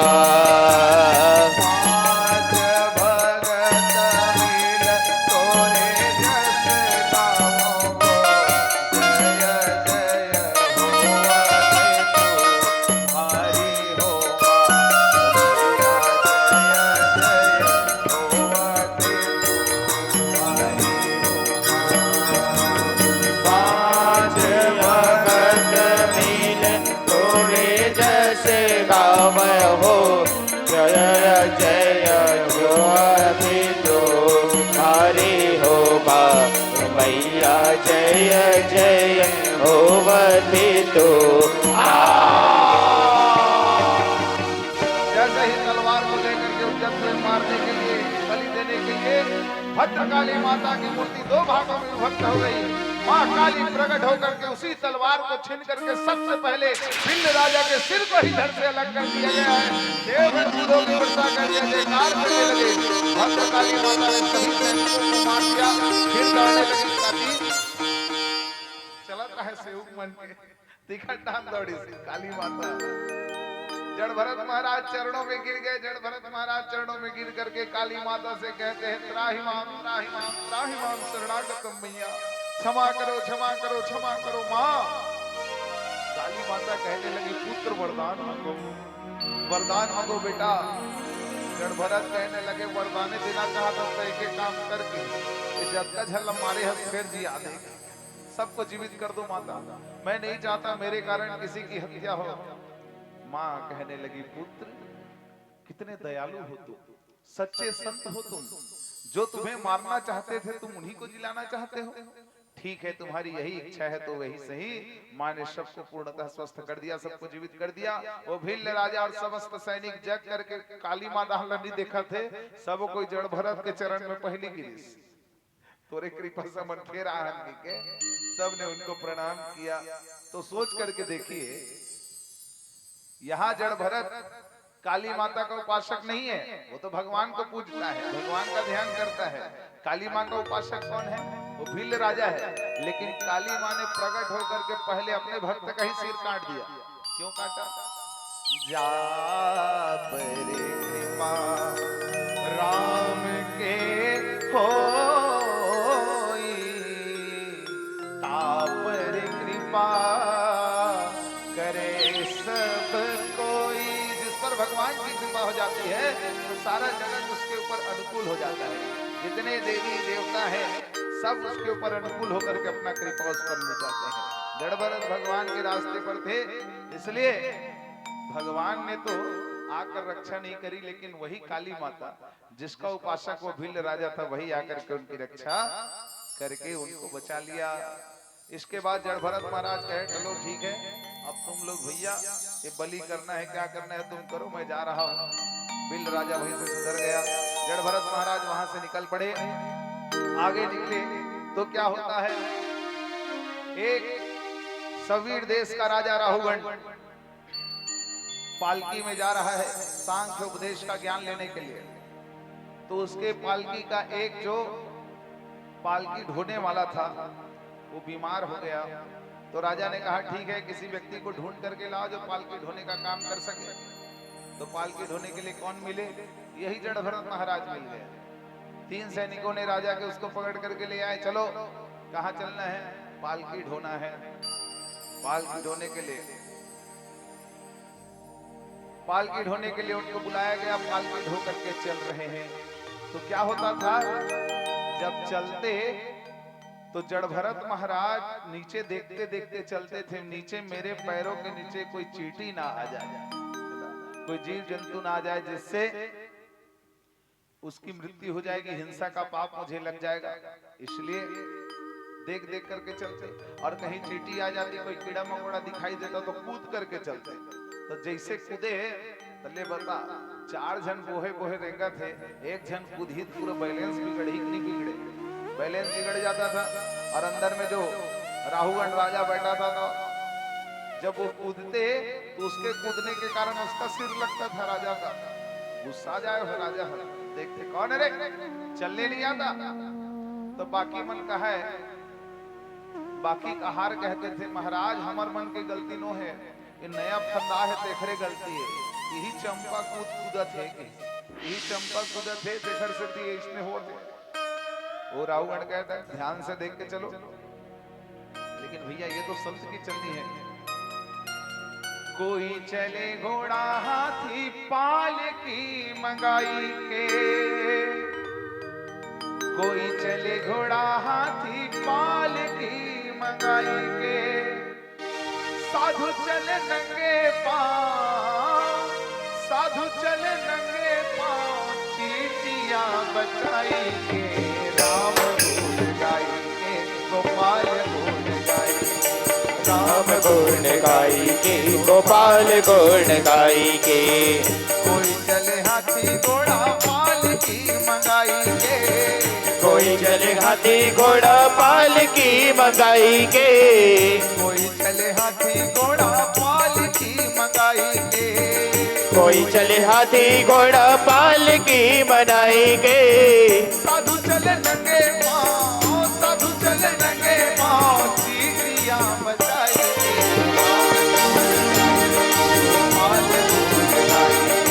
राम गुण गाई के, गोपाल गुण गाई के।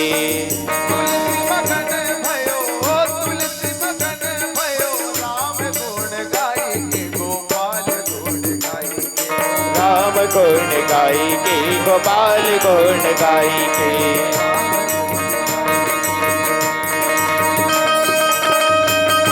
राजा तो पालकी में चल रहा है, लेकिन वो नहीं जानता तो जिसके सत्य चल रहे हैं वो तो देख देख करके चलते हैं, चींटियों को बचा करके ही चलते हैं। इसलिए वो कूद रहे हैं, और जैसे जैसे वो कूदते हैं उनका कूदना बंद नहीं हो रहा, क्योंकि जंगल है। जंगल में तो जगह जगह चींटियां हैं, छोटे छोटे कीट पतंगे हैं। सबको अपने पैरों से बचा बचा करके वो भरत मुनि चल रहे हैं, जड़ भरत महाराज चल रहे हैं। लेकिन उनके कूदने के कारण सवीर देश के राजा राहुगण का सिर बार बार लगता था पालकी में। अब तो क्रोधित हो गए, लेकिन उनके मुख में ये बात चल रहा है क्या, साधु चले नंगे पांव, साधु चले नंगे पांव, साधु चले नंगे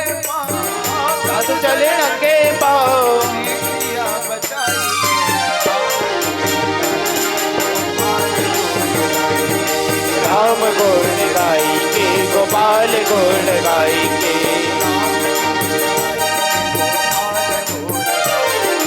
राम गुण गाई के, गोपाल गुण गाई के। बार बार जब लगा, राजा राहुगण ने पालकी से अपना सिर निकाल करके बाहर देखा और देख करके उसको कहने लगे, अरे देखने में तो बड़े बलिष्ठ लगते हो, इतने बलवान लगते हो, क्या तुम्हारे लिए ज्यादा हो गया है इतना भार? इतना भार तुमसे सहा नहीं जाता, इतना भार सहा नहीं जाता। कहा तो जड़ भरत महाराज के मुख से अनायास ही सुंदर श्लोक निकलता है। क्या कहे? त्वयोदितं व्यक्तं विप्रलब्धं भर्तु समेश त्रियदिवीर भारा। हे राजा, तुम सत्य कह रहे हो, ये भार तो इस शरीर को ही लगता है राजा, भार उस आत्मा को नहीं लगता। आत्मा तो सूक्ष्म है, स्थूल है, ये शरीर ही मोटा पतला भारी हल्का, ये सब शरीर का गुण है। लेकिन राजन, जो आत्मा है उसके ऊपर ये सब गुण का अस्तित्व नहीं रहता। न जायते म्रियते वा कदाचित् नाम भूत्वा भविता यान भूयः अजो नित्यः शाश्वतोऽयं पुराणो न हन्यते हन्यमाने। जब इन सुंदर श्लोकों को, ज्ञान भरे वचनों को उनसे सुना, राहुगण ने तुरंत अपनी पालकी नीचे उतरवाई और उतार करके उनके चरणों में गिर गया। हे देवता, आप कौन हैं? मुझे न इंद्र के वज्र से डर लगता है, न भगवान भोलेनाथ के त्रिशूल से मैं डरता हूँ, ना ही नारायण के मैं सुदर्शन चक्र से डरता हूँ। मैं तो डरता हूँ कि केवल सिर्फ ब्राह्मणों के क्रोध से डरता हूँ। ब्राह्मण का श्राप मुझे ना लग जाए, इस बात से मैं डरता हूँ। इसलिए ब्राह्मण देवता, आप कौन है मुझे बताइए। आपकी वेदवाणी से मुझे ऐसा लगता है कि आप कोई महान मुनि हैं, महान सन्यासी हैं। आप कौन है? जड़ भरत मुनि ने अपना सुंदर परिचय दिया। उन्होंने कहा, राजन, तुम तो एक छोटे से क्षेत्र शव्वीर देश के राजा हो, मैं तो इस संपूर्ण भूखंड का राजा था। मेरा नाम भरत था, लेकिन मैंने सबको त्याग करके वैराग्य धारण किया। वैराग्य धारण करने के पश्चात मेरा मन हरिण में लग गया, इसलिए हरिण की योनि प्राप्त करी। अब फिर मेरे मुझ पर भगवान की कृपा रही, इस कारण आज फिर मनुष्य का तन मिला है, ये ब्राह्मण का तन मिला है। राजन, कहाँ जा रहे हो? राहुगण ने कहा, भगवान, आप वही कपिल नारायण तो नहीं जिनके पास मैं ज्ञान प्राप्ति के लिए जा रहा हूँ? वहां सुंदर उपदेश दे करके, आत्मा के स्वरूप को जना करके, वहीं से राहुगण भगवान इन जड़ भरत को प्रणाम करके वहीं से लौट गए। जड़ भरत महाराज ने इस जन्म में भगवान को प्राप्त कर लिया। ये जड़ भरत महाराज के सुंदर प्रसंग को श्री सुखदेव महाराज परीक्षित के सामने रखा। आगे एक पावनी कथी भगवान के नाम स्मरण की महिमा का कथा श्रवण कराया है, वो कथा संक्षिप्त में श्रवण करें, फिर मंगल आरती करके हम सब घर को प्रस्थान करेंगे। भगवान के नाम की महिमा को बताने के लिए एक ब्राह्मण हुए जिनका नाम है अजामिल। कान्यकुब्ज वंश में उनका जन्म हुआ। कान्यकुब्जे द्विजा कस्मिरासि पतिरजामिला नाम्नायस्तु सदाचारो दास्य संसर्गदूषित। अजामिल नाम का ब्राह्मण हुआ। एक बार पिताजी ने समिधा लाने के लिए जंगल भेजा। समिधा हवन करने के लिए, लकड़ी लाने के लिए जंगल भेजा। जंगल में जा रहा था, काम से पीड़ित एक स्त्री को देख करके, भीलनी को देख करके अजामिल का बुद्धि बिगड़ गया। उस स्त्री को देख करके उसके ऊपर इतना मोहित हो गया, उस स्त्री को अपने घर में ले आया, उससे विवाह कर लिया। परिवार ने उसका त्याग कर दिया। ब्राह्मण होकर के तुमने ऐसा कर्म किया है, आज के बाद तुम हमारे साथ रहने योग्य नहीं हो, जाओ यहाँ से निकल जाओ। छोड़ दिया उसको। अजामिल अब जब ब्राह्मण के कर्म नहीं करता है तो पाप कर्म में लग गया। उसके घर ना कोई आता है, ना कोई इससे कुछ बात करता है, पाप कर्म करके जीवित रहने लगा। एक बार उसके घर में संतों की टोली आई। संतों की टोली द्वार पर आकर के उसकी स्त्री से कहते हैं पीने को जल मिलेगा। वो स्त्री प्रसन्न होकर के जाने लगी जल लेने के लिए। जल लेकर के जैसे ही आई, संतों ने पूछा ये किसका घर है? उसकी स्त्री ने कहा ये पापी अजामिल का घर है महाराज। संतों ने कहा अब तो तुम्हारा जल हम नहीं पी सकते। वो स्त्री रोने लगी, महाराज आप तो संत हो, आप यदि जल को ग्रहण नहीं करोगे तो फिर आप हमें स्वीकार नहीं करोगे तो संसार में हमको कौन अपनाएगा? आपकी कृपा यदि हम पर नहीं रहेगी तो हम कैसे जिएंगे? संतों ने कहा ठीक है, हमारी कृपा चाहते हो तो हम तुमको सुंदर ज्ञान का उपदेश दे रहे हैं। अभी तुम्हारा जो 10वां संतान आने वाला है, तुम गर्भवती हो, तो ये जो भी संतान हो, पुत्र हो पुत्री हो, इसका नाम भगवान के नाम पर रख देना। ये तो पुत्र ही होगा, इसलिए इसका नाम नारायण रख देना। तुम्हारा और अजामिल का कल्याण हो जाएगा। ऐसा ही किया गया। उसकी 10वीं संतान हुई, उसका नाम नारायण रख दिए। अब ये सबसे छोटा संतान है, इसलिए अजामिल का प्रेम उसके ऊपर सबसे अधिक था। नान्हे लइका बर माया ज्यादा रखे, सबसे छोटे लइका बर। तो दिन रात नारायण नारायण नारायण नारायण नारायण दिन रात उसके नाम को जपते रहता। एक दिन आया, अंतिम समय आए हैं सो जाएंगे, राजा रंग फकीर एक सिंहासन चढ़ी चले, एक बंधे जंजीर। अंतिम समय आया अजामिल का। यम के दूत आकर के खड़े हो गए। जीवन में पूरा जीवन भर तो पाप ही किया है। यम के दूत आकर के खड़े हो गए। यम के दूतों को जैसे ही देखा अजामिल ने भयभीत होकर के आवाज दिया, किसको? जिससे सबसे अधिक प्रेम रहता है उसी की ओर जीव जल्दी जाता है। आंगन में खेल रहा था उसका छोटा बेटा नारायण। नारायण जैसे ही बुलाया नारायण को, यम के दूत वहां खड़े ही हैं। भगवान के पार्षद आ गए, भगवान विष्णु के पार्षद आ गए। भगवान विष्णु के पार्षदों ने कहा, अरे यम दूतवा, तुम काबर आ हो रहे थे कि तुम लोग क्यों आए हो? यम के दूत कहने लगे, महाराज कैसी बातें करते हैं? अरे ये पापी अजामिल है, जीवन भर केवल पाप ही पाप किया है, इसको हम लेने नहीं आएंगे तो कौन लेने आएगा? पार्षद कहने लगे, कुछ भी हो, चाहे कुछ भी किया हो जीवन भर, लेकिन अंतिम समय में इसने परमात्मा को पुकारा है, इसलिए भगवान का नाम इसके मुख पर आया है, तो ये नरक नहीं जा सकता, ये तो जाएगा भगवान के धाम। यम के दूत कहने लगे, बड़ा गड़बड़ हिसाब किताब है तुम्हारे की, जीवन भर पाप करे है, अब अभी पीछे एक भाव बुला दे तब तुम मतलब बता दो कि यम दूतवा तुम मतलब बता दो महाराज ये भगवान ने नहीं बुला है, अपन बेटल बुला है उस नारायण नाम के, भगवान ने नहीं पुकारे है। अरे वो कुछ भी हो, किसी को भी पुकारे, लेकिन नाम तो भगवान का लिया है। अंतिम समय इसलिए जाएगा भगवान के धाम। दोनों के बीच में विवाद हो गया, पार्षद और यमदूत। इस सबको कौन देख रहा है? सोए सोए वो अजामिल देख रहा है, मृत्यु सैया पर पड़ा है, देख रहा है, लेकिन उसकी आंखों से आंसू बह रहे हैं, बोल तो नहीं पा रहा, आंसू बह रहे हैं। क्यों? सोच रहा है, हे प्रभु मैंने जीवन भर कितना पाप किया, लेकिन कभी आपके नाम को नहीं पुकारा। सत्य बात है भैया, नहीं आता भगवान का नाम।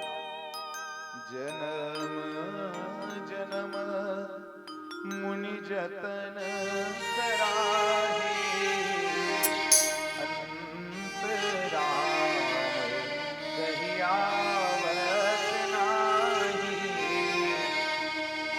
चाहे जीवन भर प्रयास किए रहो, लेकिन भगवान का नाम अंतिम में नहीं आता। सबसे बड़ा आश्चर्य कहा गया है इसको, और ये सबसे बड़ा सौभाग्य का विषय भी है कि भगवान का नाम अंतिम में मृत्यु के समय मुख में आ जाए, क्योंकि यदि आ गया अंत राम कहीं आवत नहीं, अंत में यदि भगवान का नाम आ गया तो फिर हमको यहाँ आना नहीं पड़ेगा, लेकिन आए तब तो नहीं आता। कत को ये तो हम ही यहाँ बैठे हैं, कत का तुम कथन ताली गाओ, ताली बजाओ, भगवान के नाम लगाओ, ताली भले बजा दे तो हमार दिखाए बल, लेकिन मुँह नहीं उले को कनिक भगवान के नाम गाए, यह तो मुंह नहीं उलत है, भगवान के नाम निकलत नहीं है। कहा मरे कर भगवान याद आई। जीवन भर यदि जब हम उसका अभ्यास किए रहेंगे तब तो अंत में भगवान का नाम आएगा। एक जन इसने सियनहीन सत्य घटना बता था, वो खर्चाए बेरा हो गया है सियनहीन के, घर के लड़का मन वो कहे ले दाई भगवान के नाम ले, अंतर जब काबर में इसने कथा सुन के गे रहा है अजामिल वाला, ले दाई भगवान के नाम ले, भगवान के नाम ले। और जतका भगवान के नाम लेके कहे उस सियानी न भड़ के उखर बन डंडल धरे रहे वैसे मारे असन करे भागे तान बन उखर नाती न उतरा भाई के हमर दाई के कैसे मुक्ति होगी के मन चिंतित हो गया तो यह मन उपाय सोची चल ठीक है इकरो मुक्ति पर एक सुंदर उपाय जैसे अजामिल है नारायण नाम के बेटल बुलाए रही से वैसे हम मन नारायण नाम के आदमी खोज के लाथन और पूछबो यदि कौन हरे दाई के तहन बताइए नारायण हरे की तहने तर जही खोजे वर्गीस 4 जन आदमी ताश खेलत बैठे रहे चौरा में वो चारों को धर के सुमेघ जन के नाम नारायण धर के ले पहला आदमी को भेजा गया जाओ भैया तुम ही मिल के आओ सियानहीन करके कैसे दाई काबर रोआत हस वो अब बने हो जाना घर वाले मन काबर रोआत हस तो सियानहीन कहते भाई के बेटा अब तो जाए बारी आगे बेटा तो आदमी कहते मोला चिन्हा धस दाई कौन हरो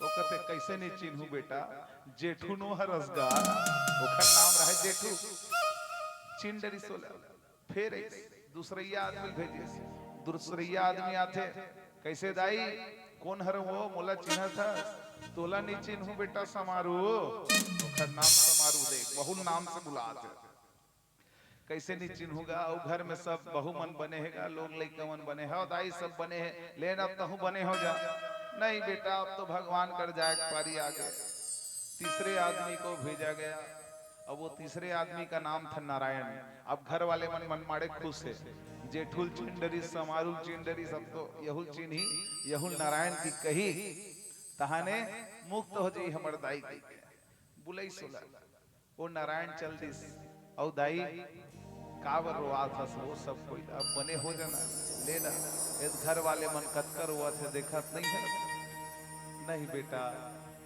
अब हो गए बेटा अब मोर समय पूर गए है अब जाहू में है वो पूछने लगा कैसे दाई कौन हरो मोला चिन्हत हस ना हाँ बेटा ओखर नाम रह नारायण घर वाले मन कतकर खुश सब कोई उत्साह बढ़ गया भाई की दाई अब नारायण कहीं चलेगी कौन हरो में है चिन्हत हस हाँ बेटा तोला नहीं चिन्हूंगा कौन हरो मंटोरक दमान नो हसदार फिर और नारायण जी के जन्म जन्म मुनि जतन कराही अंतराम कही आवत नाही। अरे भैया जीवन भर जब भगवान के नाम को जपे रहोगे तब तो अंत में भगवान का नाम आएगा स्मरण में और फिर क्या होगा हम तेरे दर पे आए हैं अजामिल की तरह सिर्फ एक बार बेड़ा पार करना दे दे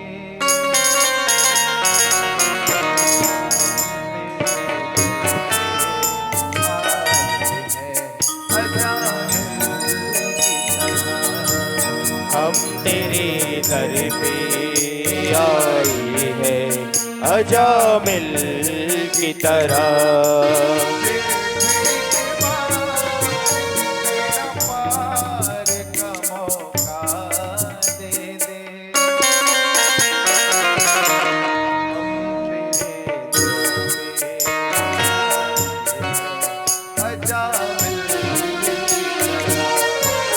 हम तेरे दर पे आए हैं अजामिल की तरह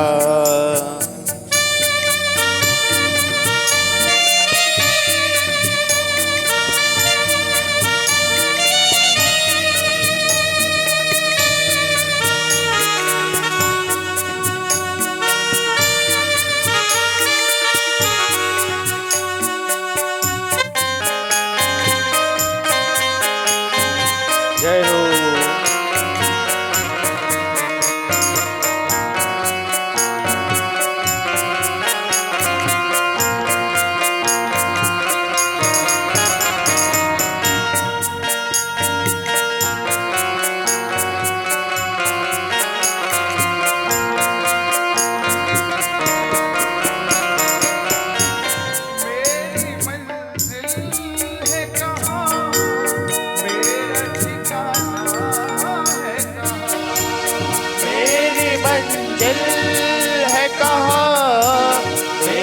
ठिकाना है कहाँ।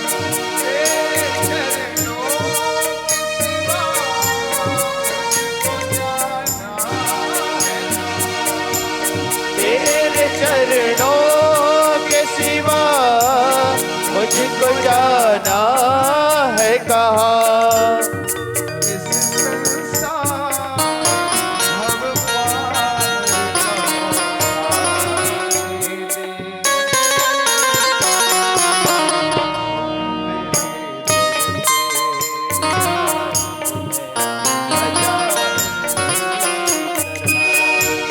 हम तेरे दर पे आए हैं अजामिल की तरह।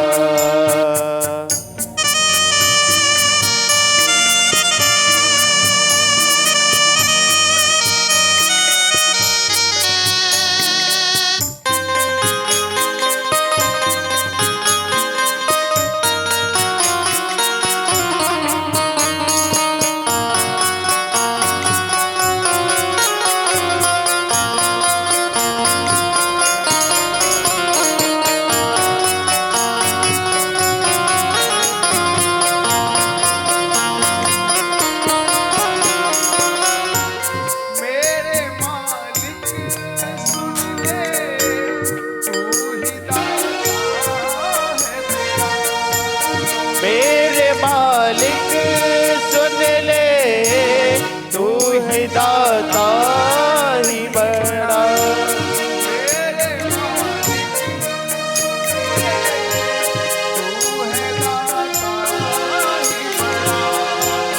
मेरे मालिक सुन ले तू ही दाता ही बड़ा।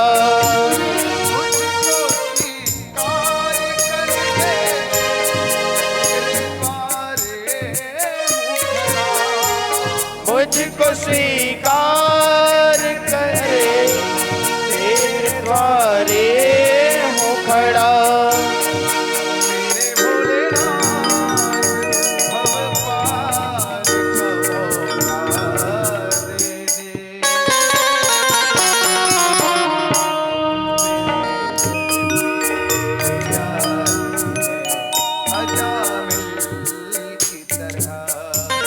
हम तेरे दर पे आए हैं अजामिल की तरह।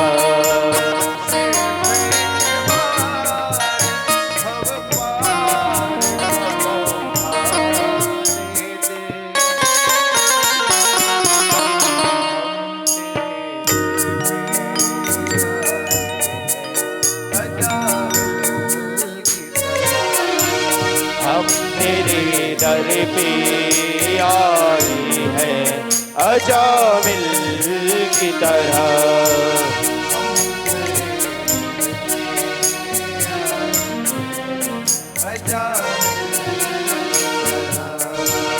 हम तेरे दर पे आए हैं अजामिल की तरह।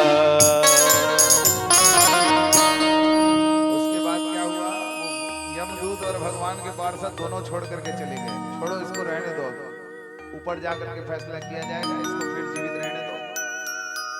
भागवत में वर्णन आता है इस घटना के बाद अजामिल 85 वर्ष की आयु और जिया, लेकिन इस बार अब ऐसे जिया जैसे कभी जिया ही नहीं था। संपूर्ण जीवन भगवान को समर्पित करके और भगवान का परम भक्त हो गया। तो भैया अंतिम में भगवान का नाम याद आ जाए, इसके लिए पहले से स्मरण करना पड़ेगा, भगवान का नाम जप करना पड़ेगा।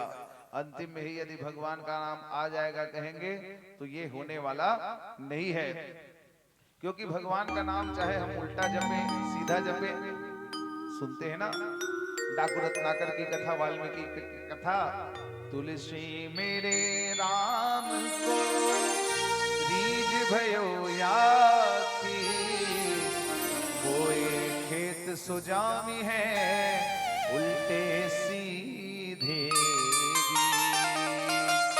भगवान को चाहे अनख में जपो, अनख में अर्थात भगवान से शत्रुता करके जपो उसका नाम, या आलस्य के साथ जपो, जमाते जमाते राम राम राम राम राम। जैसे भी जपो, लेकिन भगवान का नाम वो अपना काम कर ही देता है। ऐसी औषधि है भगवान का नाम।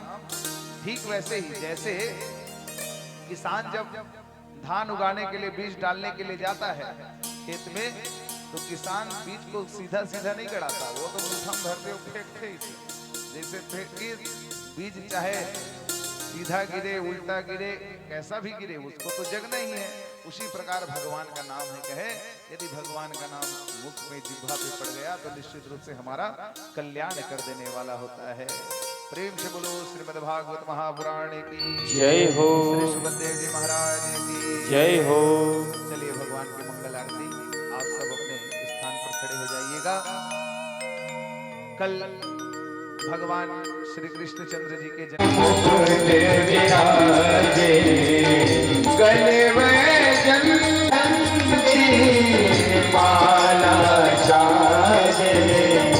और फूलों करेगा हाथ जोड़ के, श्यामा तेरी आरती कन्हैया, सारा परिवार करेगा हाथ जोड़ के, परिवार करेगा हाथ जोड़ के।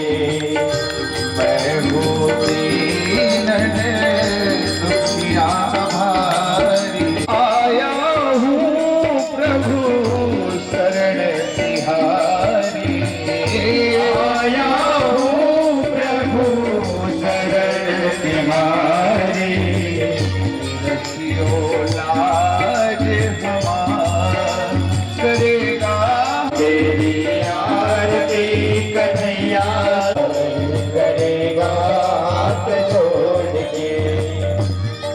प्रेम सहित जो माधव के फल पावे, माधव के फल पावे, पाए सुयस अपार, करेगा हाथ जोड़ के, श्यामा तेरी सारा परिवार करेगा हाथ जोड़ के, श्यामा तेरी आरती कन्हैया तेरी आरती, करेगा हाथ जोड़ के, श्यामा तेरी आरती कन्हैया तेरी आरती, सारा सारा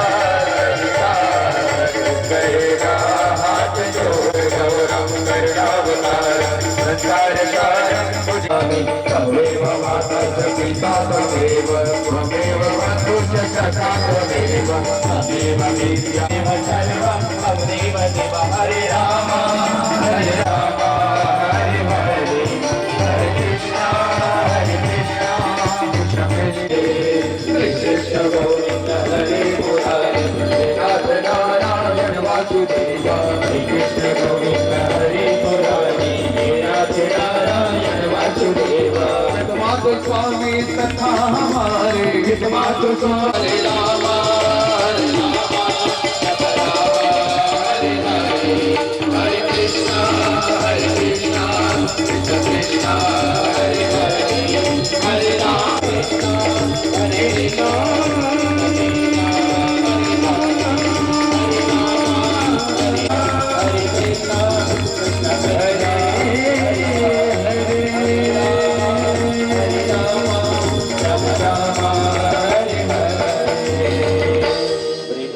कृष्णचंद्र भगवान की पति। आरती की थाल जल से आचमन कर लीजिएगा। हरिओ भी कजलवाचनम समर्पित। हरि ओम यज्ञेन यज्ञमेतन्माय देवी तन्नो विष्णु प्रचोदयात्। ओम तत्पुरुषाय विद्महे महादेवाय धीमहि तन्नो रुद्रः प्रचोदयात्। मदीये दलानां लिगले दले च हराणां मनोहराणां मुपसर्पयात्मा पाप संभव त्राहि मां पुंडरीकः। हाथ जोड़ विनती करूं धरूं शीस, ज्ञान भक्ति मोह दीजिए परम पिता जगदीश। तेरा तुझको सौंपता मेरा मान। लोभी के मन लोभ हो, कामी के अपराध। मैं तो कछु जानो नहीं, तुम जानो सरकार। शरण आपकी नारायणाय नमः। बोलो कृष्णचंद्र भगवान की जय। श्रीमद् भागवत महापुराण की जय। श्री राधा कृष्ण भगवान की जय। पवन सुत हनुमान की जय। राज राम चातारी की जय। पूज्य चार गुरुदेव जी महाराज की जय। मां शीतला महारानी की जय। सर्वग्राम देवी देवताओं की जय। कुल देवी देवताओं की जय। भक्त वत्सल सब विप्रण की जय। श्रोता समाज की जय। प्रतापपुर धाम की जय। मां दंतेश्वरी माता की जय। मां बम्लेश्वरी माता की जय। भैरव बाबा की जय। चंडी माता की जय। गायत्री माता की जय। यज्ञ नारायण भगवान की धर्म की जय हो। धर्म की जय हो। धर्म का आस हो। धर्म का आस हो। प्राणियों में विश्व का कल्याण। विश्व का गौ माता की जय हो। आज के आनंद की जय हो। नमः पार्वती पतिये हर हर महादेव। जय जय श्री राधे। जय जय श्री राधे। जय जय श्री राधे श्याम।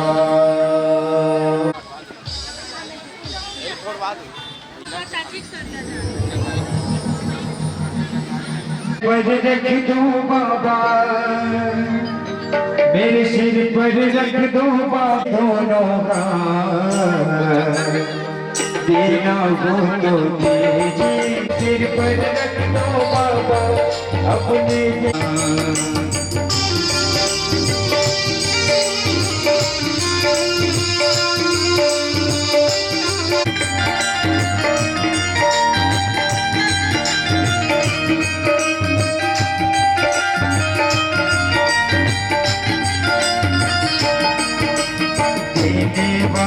श्याम प्रभु तो धन और दौलत क्या मांगे। रख दो बाबा मेरे सिर पर रख दो बाबा अपने ये दोनों। देना वो तो दे जन्म जन्म का साथ। देना जन्म जन्म का साथ।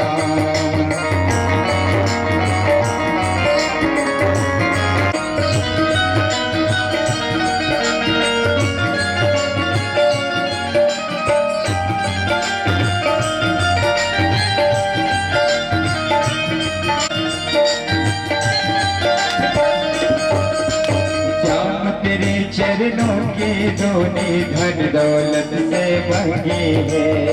एक नजर कृपा की बाबा नाम।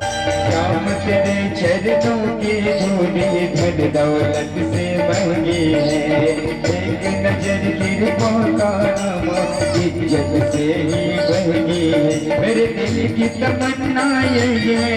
मेरे दिल की तमन्ना यही है। कर सेवा तेरे दिन रात।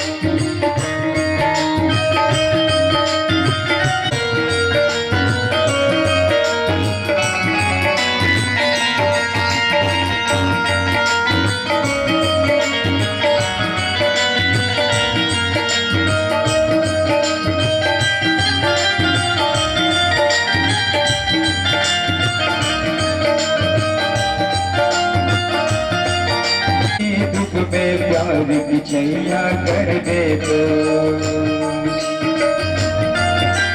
बिन माझी है गम की दुख में प्यार की छैया कर दे तो। बिन माझी के कर दे मेरा रास्ता रोशन कर दे। छाये अंधियारे रात देना तो दे जन्म जन्म का साथ। मेरे सिर पर रख दो बाबा। मेरे सिर पर रख दो बाबा अपने ये दोनों।